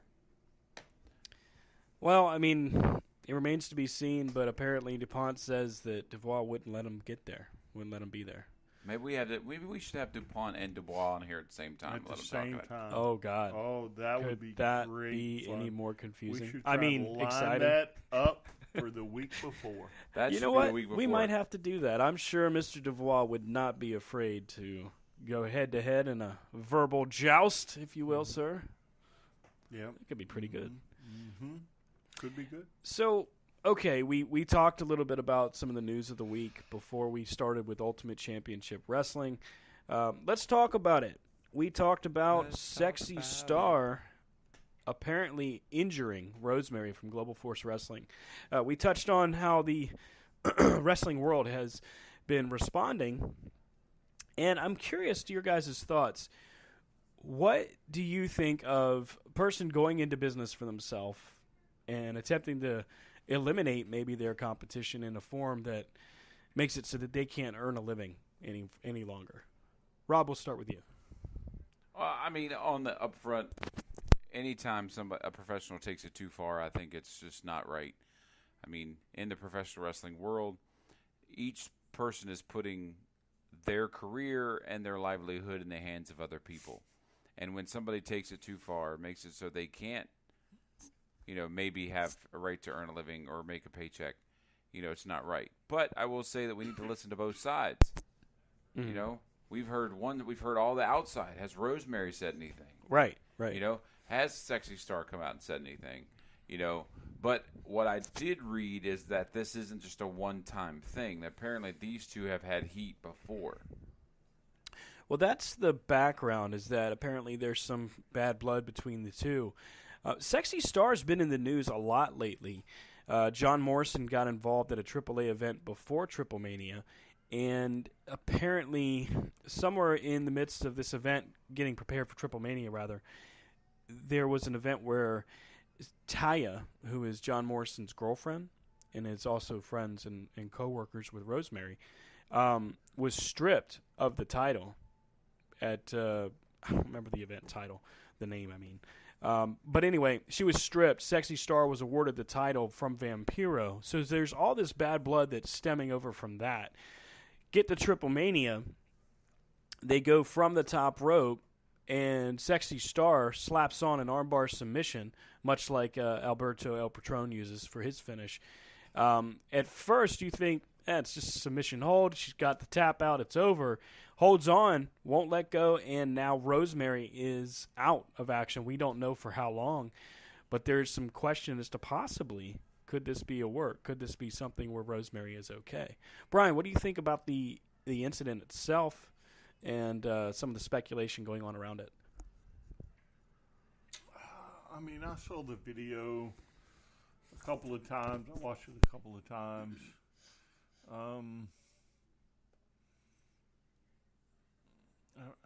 Again, I'm not gonna. I'll go with, well, I guess I'll refrain from just going with the public. What's the word I'm looking for here? The public answer, I guess. We'll wait and see what happens, in the coming days and see what story comes out to see which one's the best. But clearly, if she did it to literally, hurt Rosemary's shoulder, there's no place for it anymore. It's wrong. So she, I as a promoter, I don't know if I would put her on a card. It's a tough situation. I mean, Sexy Star is a draw. People do know who she is from Lucha Underground. You also run the very dangerous risk of when you bring her to your show, will she actually do this again? if she feels threatened by so let's say you book her at your local event. If promoters, if you're listening, keep this in mind. So let's say you've got Veda Scott available and you bring Sexy Star in. You have to consider if Veda Scott somehow overshadows Sexy Star, whether it's in merch sales or whatever the case may be beforehand, is she going to do this again? Is she going to take liberties and snap the arm or the shoulder of Veda Scott? Tessa Blanchard, another very prominent performer out there in the indies right now, not currently signed to a mainstream contract. You book Sexy Star to come into your promotion. You figure Sexy Star and Tessa Blanchard, that's a hell of a matchup on paper. But now the question is, does Sexy Star present herself as a threat? And how much longer does she have? That's if this actually happened as a shoot. That's the toughest part. Those before. The only thing that indicates that it could be truly a shoot is the reaction from the wrestling community. Hurricane Helms, Gail Kim, just to name a couple, citing it as unprofessional, that she should be done, that there's no place in that. A lot of female independent wrestlers have been voicing their concerns as far as, Sexy Star should no longer be booked. That should be the end of her career. And I happen to agree with that if that's truly how it went down. But, this is one of those things where wrestling, the focal point of wrestling is that it's a work. And that we're all supposed to suspend disbelief just like our favorite show or movie, and we leave our preconceived notions at the door. But from what the video indicated, unless Rosemary is a Ricky Morton type salesperson when it comes to in-ring work, and from what I recall, she's not, that looked pretty devastating. And to have your arm snapped out of socket like that in front of everyone, the Triple Mania event itself, that arena, if I recall, holds about 40,000 fans. That's devastating to a career in a mental sense, because you have to get gun shy if you get hurt again. But then you have to take into the financials. She's a performer on the indie scene, really. Global Force is out there. They're on television, but they're not really, let's be real, they're not making money right now. So she's not making money right now. And now with her on the shelf, if they start making money, she's not, because she's not performing. And that's where it really sucks. And that's where the line gets drawn. So also in this week, we've got WWE, the Mae Young Classic, starting Monday night. Will be available. The opening rounds Monday night, guys. I know that we've talked a little bit about it, but Bracketology aired on the WWE Network a few days ago. There's a lot of people thinking that Tessa Blanchard may actually be the favorite to win this tournament. And now you have to add the news that we found out on, Monday, I believe. Asuka, no longer NXT Women's Champion, suffered a broken collarbone, expected to be out for, if I read it correctly, it was 8 weeks. But she stepped down as NXT Women's Champion. There's rumor. We have not seen any confirmation. I want to stress that because it's only a rumor at this point. But the rumor is, with the live finale on September 12th for the Mae Young Classic, that it will be for the NXT Women's Championship.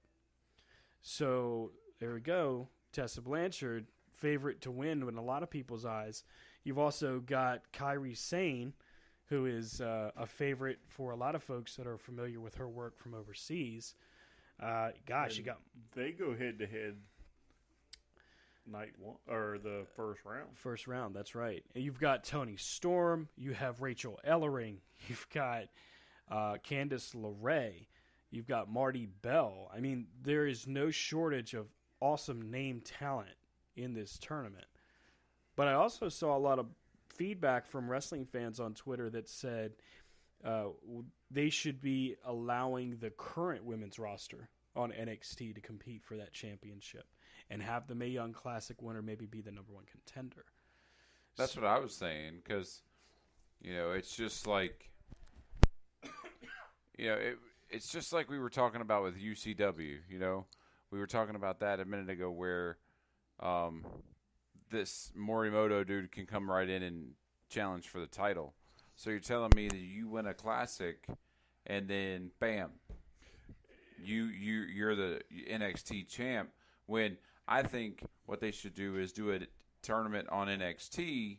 Winner of that goes against the winner of the Mae Young Classic Right. at the next takeover, crowning your NXT champ. Therefore, both are in it. You know, it's sad. I will say Asuka sold like a champ. Mm-hmm. Couldn't tell that her arm was, she didn't act like she was in that much pain after her match. And so, but I will play the devil's advocate here because Brock Lesnar has only held the belt since, I don't know, Jesus was a baby and has defended it 8 twice. pound, 5 ounce, cute baby Jesus lying there in that manger. Here we go again with the WWE 30-day title reign stance or clause is enacted to affect WWE. Naomi turned it in, and then, hell, before they could even crown another champ, she was back. Right. And then she won it again at WrestleMania. Right. Yeah. So why even take it from her? True. So now we got Asuka, the longest-running champion, beating Wendy Richter's record. Yeah. Giving up the belt because she's hurt when they could have very well had her go off and do it. So I know Asuka is going to the main roster eventually. I know there is a way to do it. Well, maybe this is a way they can do it without her losing that belt. And it may just build her for the main roster. I just get tired of the, hey, our world champ's here, but he's not here. But his advocate's here. Right. But you can't touch him. Yeah. Don't hit Paul. Don't tell Samoa Joe that, though. He's not concerned. Hey, I think it was a big mistake. They should have had Samoa Joe beat him, and then imagine Brock chasing Samoa Joe. It'd be a hell of a story. Everybody likes the chase. See, and that's the thing. You build this stuff up, and you could have it, but then they don't. Mm-hmm. Like you go to a pay-per-view where we see I can't talk. That's just the show for it. Well, you have SummerSlam, and for the first time, every title changes hands until the last 3. Every title changed hands. Well, except Neville, because Neville won it. He won it back that night. Oh, he did? Yeah. Shows you how much I've been paying attention to Neville. I didn't even know he lost it. Well, let's kind of stay with Mae Young Classic for now. Yeah. I mean, you're right. It's frustrating to see Asuka go that long, and to see Typical Rob totally changed the subject. Well, in I mean, midstream. Sorry. You got some good points, but at the same time, I mean, when we look at Asuka, 30 days, they could have waited. That's one good point. They could have maybe done something different.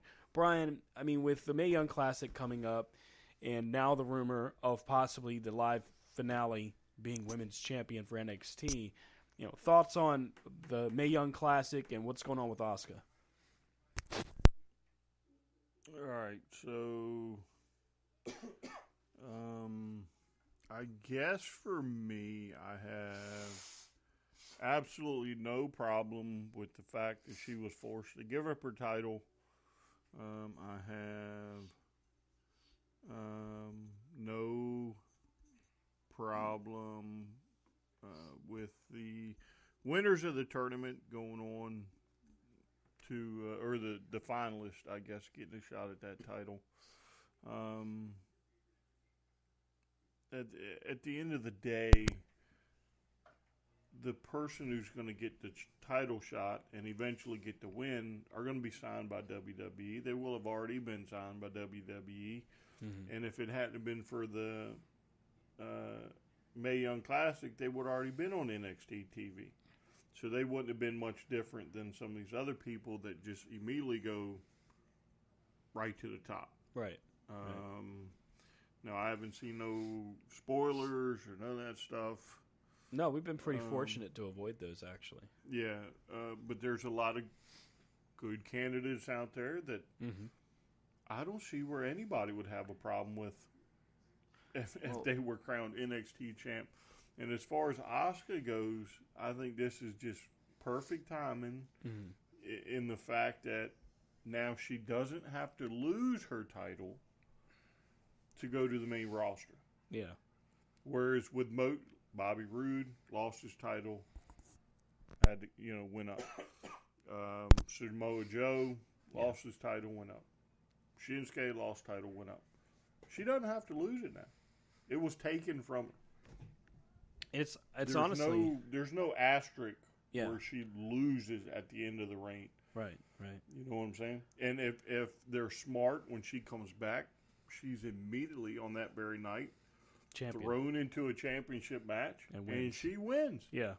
And she continues the streak, albeit with a different title, No, I think you're right. but she stays women's champion. Well, there's a couple good points you just made. Like the first one, Asuka losing the title is not required. You're right.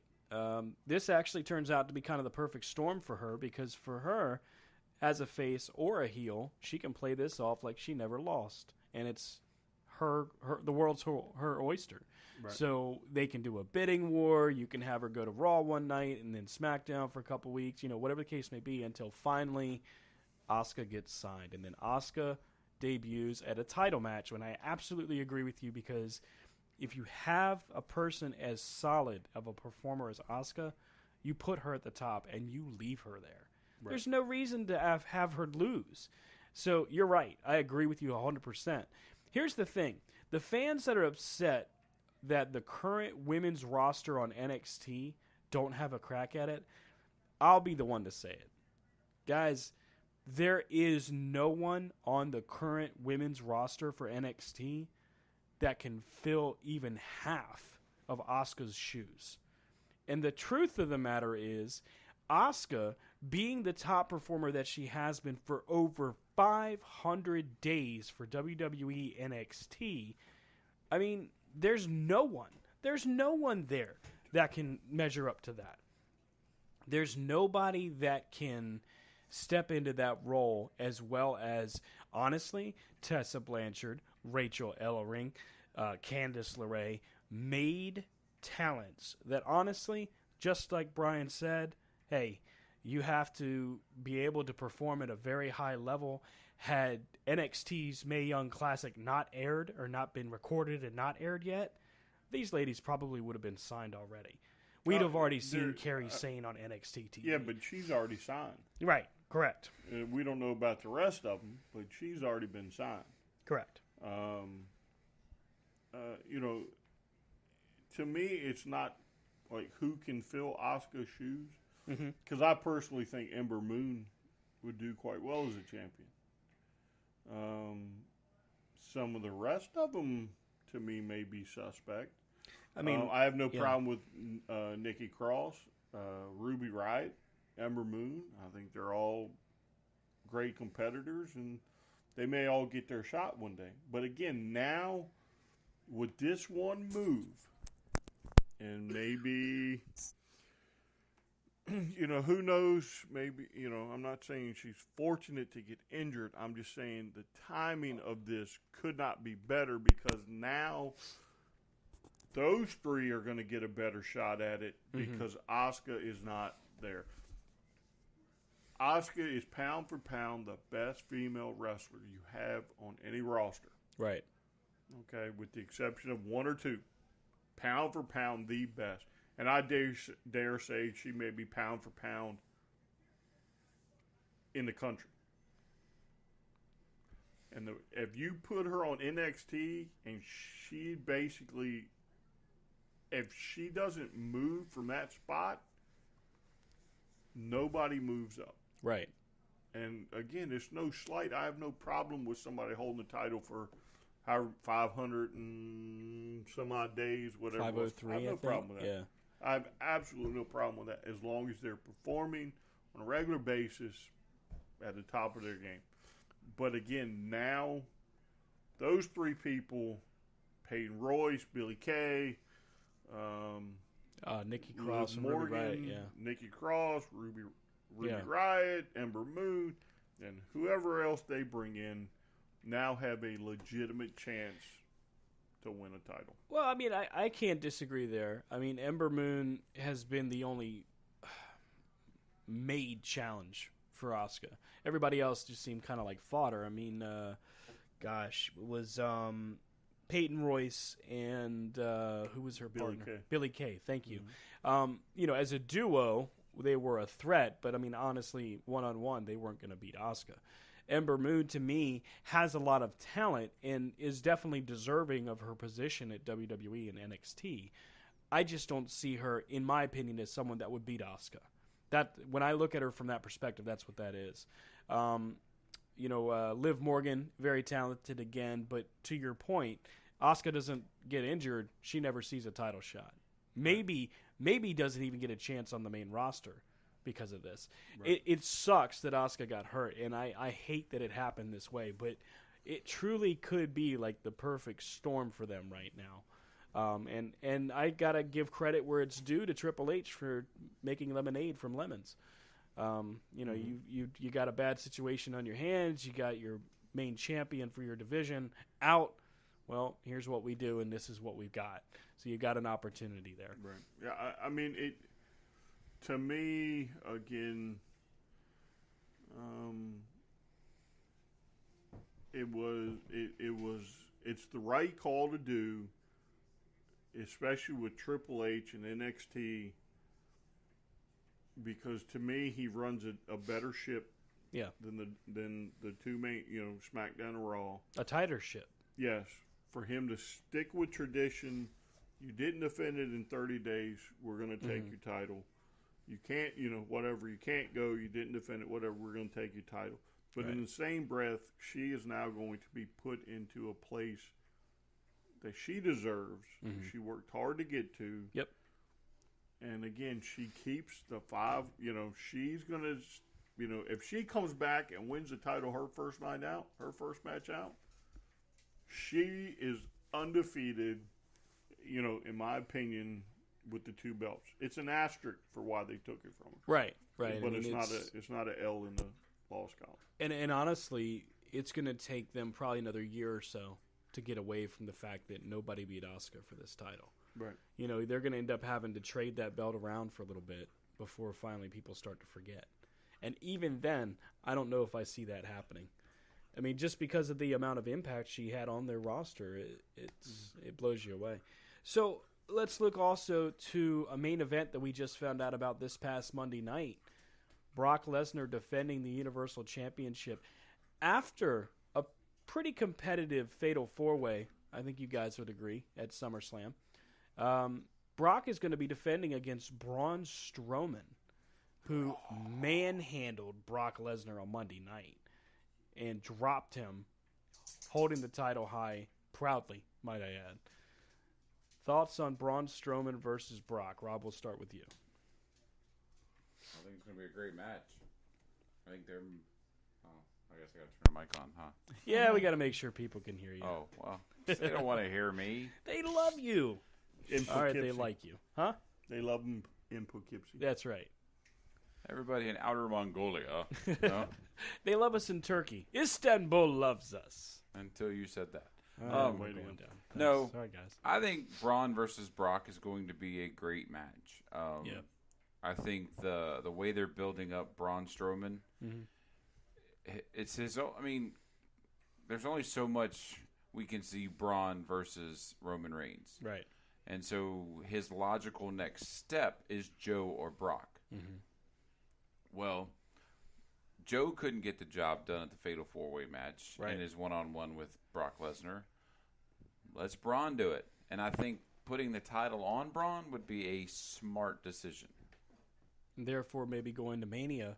And if you're truly going to have Roman Reigns at Mania in a main event, why not have it him and Braun Strowman where they've been already tearing it up in their feud? Well, dear God, I hope not. Because what I hope to see in the main event is Braun versus Joe. Ooh, I like that better, actually. I like that a lot. Brian, what do you think? You got Braun Strowman, Brock Lesnar, No Mercy in that creepy promo commercial that we saw with Alexa Bliss. What do you think? I mean, are you into this match? Are you feeling it? No, I'm not feeling the title on Raw, the world title on Raw, Mm-hmm. at all.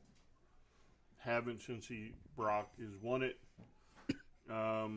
Listen, if y'all think Braun Strowman is going to beat Brock Lesnar, you're crazy. Everybody who wants to get a title shot with Brock beats up Brock Lesnar. Roman Reigns has done it. Samoa Joe's done it. Braun's done it. We did see Braun do it. They all do it. But when it comes to the match, Brock makes him look foolish. I would love to see it on Braun just because it would be different, new blood, whatever. I don't think it's going to happen. It's going to go right on to WrestleMania, and you're probably going to see some weird, twisted triple threat with John Cena, Roman Reigns, and Brock Lesnar, where they think by giving that world title to Roman Reigns, they have passed the torch once again. Well, that's the thing. That seems to be the conversation that even after what we've seen with Samoa Joe challenging Brock Lesnar, the Fatal 4-Way, and now into No Mercy, Braun Strowman challenging Brock Lesnar, the rumor, and I hate it, but it's still just a rumor, but it still persists that the plan for WrestleMania is Brock Lesnar and Roman Reigns. And here's the thing. I mean, Roman Reigns is working his ass off right now.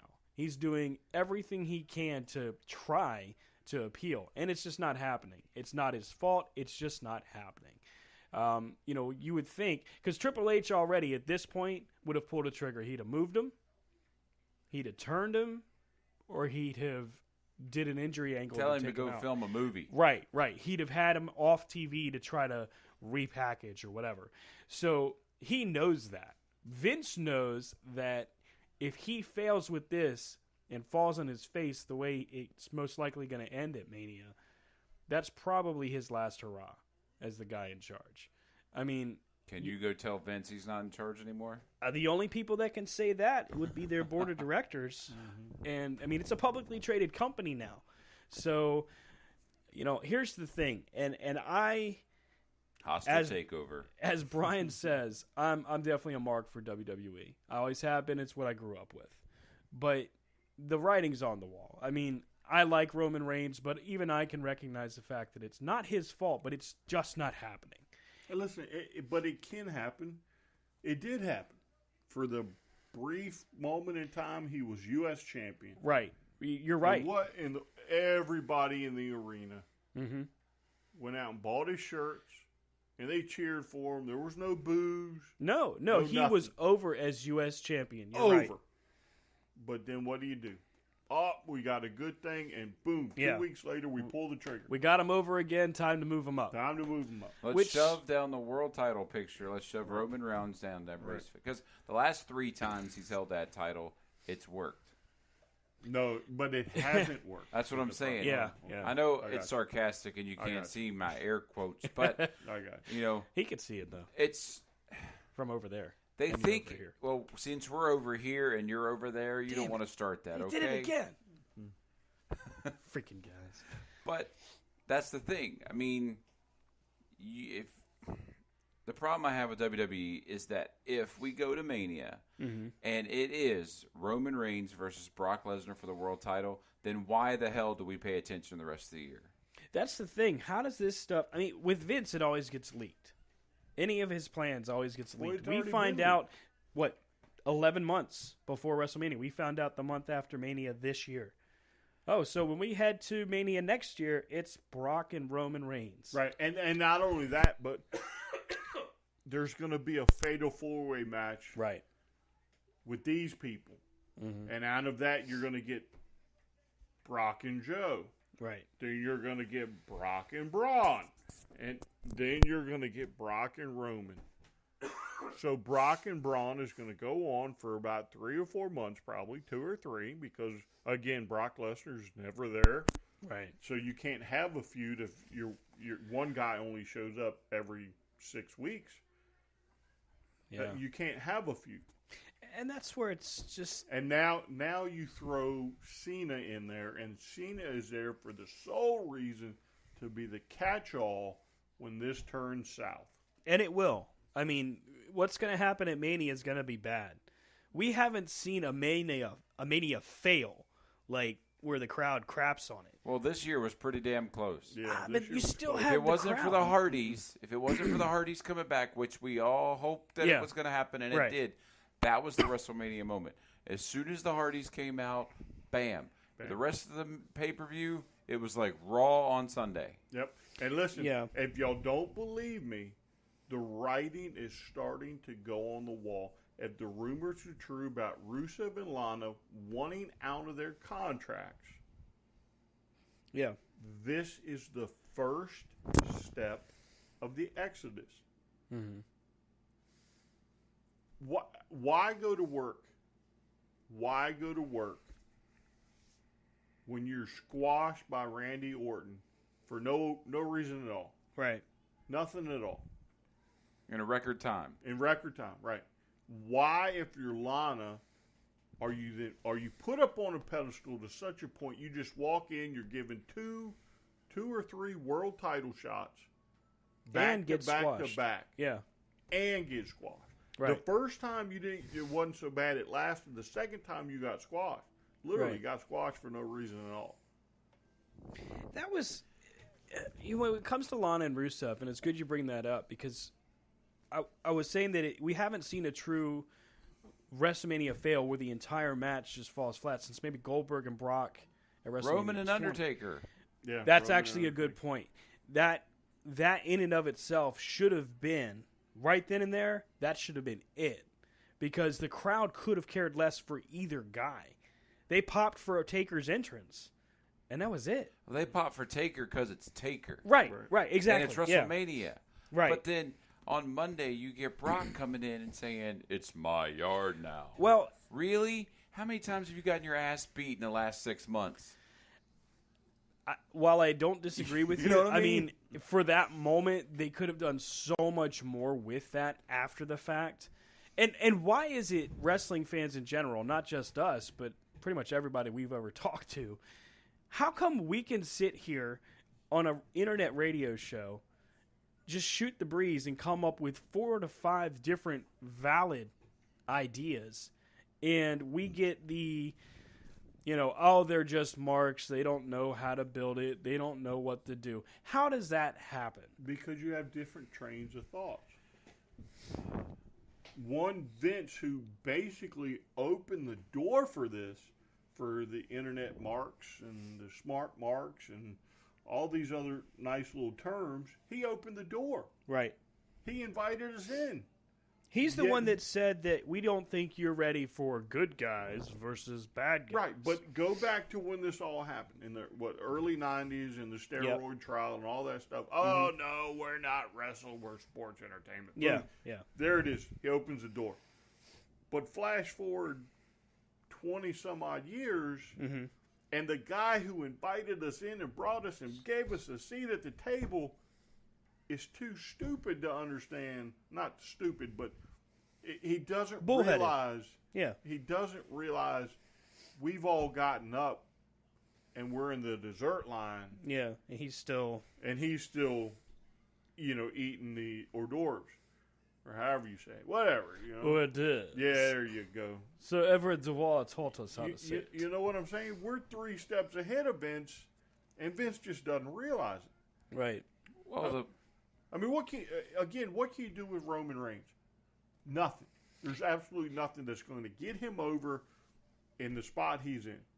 You give him the title, you're just going to kill him. Right. You don't give him the title, you're just going to kill him. And Rob, I know you have wanted to chime in, but before we do, I mean, here's 2 things. For all the fans that are out there saying, "Oh, these guys they're blowing away kayfabe and all that." First off, let me put this out there: kayfabe died when Harley Race starred in a Pro Wrestling Exposed video by ABC News, and he started telling about how people blade, how people throw their punches, what happens with the chair shots. I mean, that curtain was torn back, set on fire, thrown into a vat of gasoline. It's done. So stop with that. Kayfabe died a long time ago. And if you're trying to tell us that a wrestling fan can't have input, let's look at our local promotions. Let's look at Nova Pro. How involved is the audience with Nova Pro? I mean, they are integrated into that show. That fan base in Northern Virginia, they have carte blanche. They can pick if they want him to bring somebody in. They send their feedback through Twitter or Facebook, and Mr. King gets on the horn and he gets it done, as long as it's feasible. Oh, just look at the interactions we've had with the gated community. Yeah. You know, we've interacted with them to a point where, you know, we joke with them, they joke with us. Yeah. And that's the way it is. The problem with the WWE is wrestling left the 80s, Vince hasn't. Right, exactly. Okay? Yeah. When you look at it, Roman Reigns, I know Roman Reigns isn't the only problem in WWE, but the problem is Roman Reigns. Look at last Monday.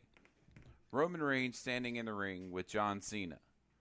The entire stadium is chanting, "You two suck. You two suck." I mean, granted, it's popular to boo Cena. boo Cena. Yeah. It's popular to boo Kurt Angle. Mm-hmm. That's the way it's been done. But for your entire stadium to sit there and go, "You two suck," when it's Roman Reigns and John Cena, because we've seen this before. Right. You know, you can see it before. Roman Reigns, it looks like it's actually starting to affect him when he comes to the ring, because he just starts like, he's just there. You know, like, there's no, "You come on, guys, I'm the man, that's my yard." He just stands there like the whoop dog, you know, that he's just. It's like he's reluctant to be a bad guy. Like, he's like, "Man, you mean they're really going to boo me?" Like, he really does. You're right. But look.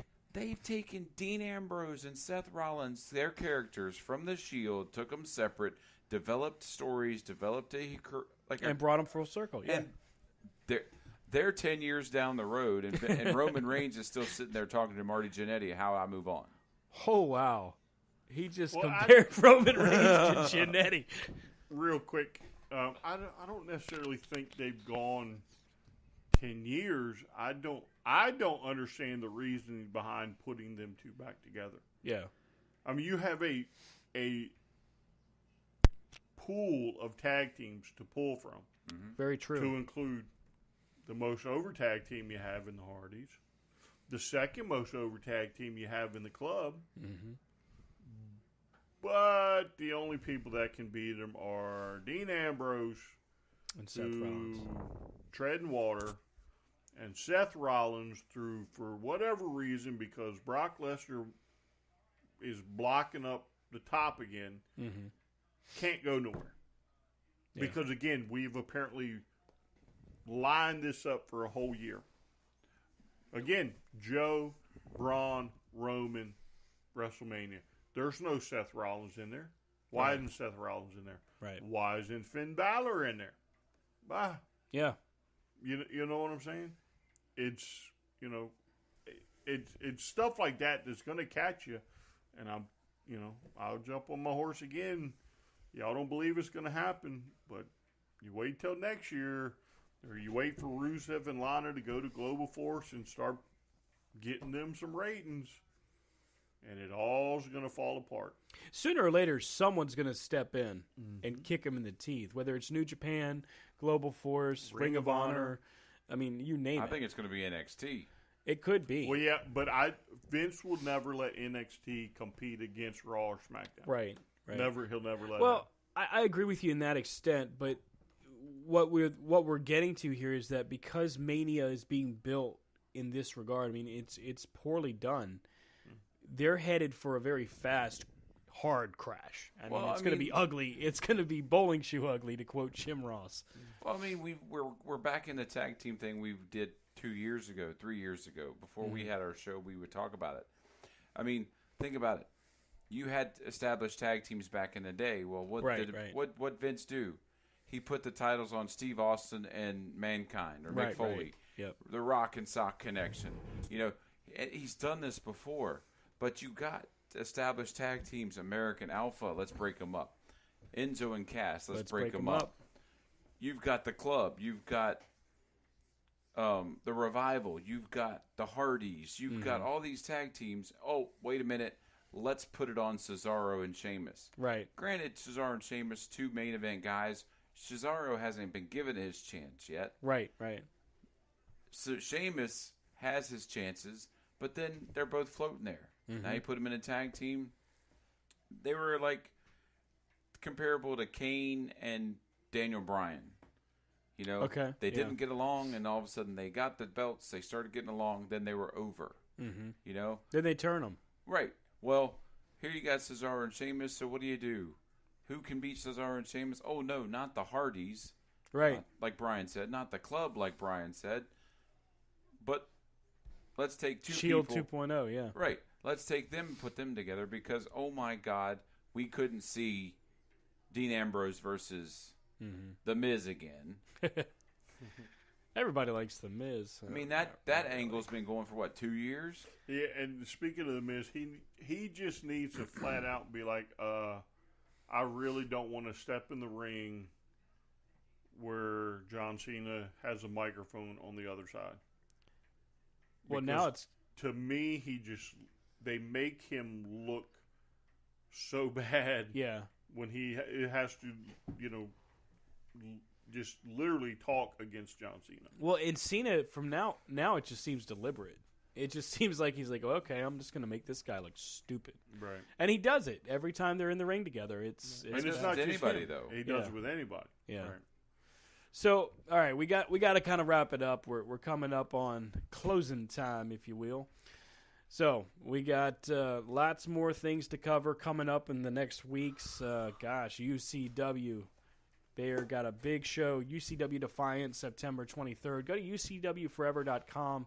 Get your tickets now. You don't want to miss it. It's at the Dulles Sportsplex, the Michael and Sons Sportsplex. And if no other reason than to maybe see Stan get beat up. All right, we don't need to see Stan get beat up. Nobody wants to see that, Brian, except you. It's weird. Dogs and cats. Dogs and cats living together. You can't see it, but I'm raising my hand. This is really awkward. All right, so That's it. I'm putting a $15 bounty on it. $15 right now. I like to think I'm worth at least 30. Well, Rob's going to chip in some too. Oh, now it's awkward. I'm going to do Okay. $1.50 and a Big Mac. Oh, you can't go wrong with it. If I get beat up for a Big Mac, that would suck. Hey, Stan, what happened to you? Well, my boys gave him a Big Mac, and that's how it happened.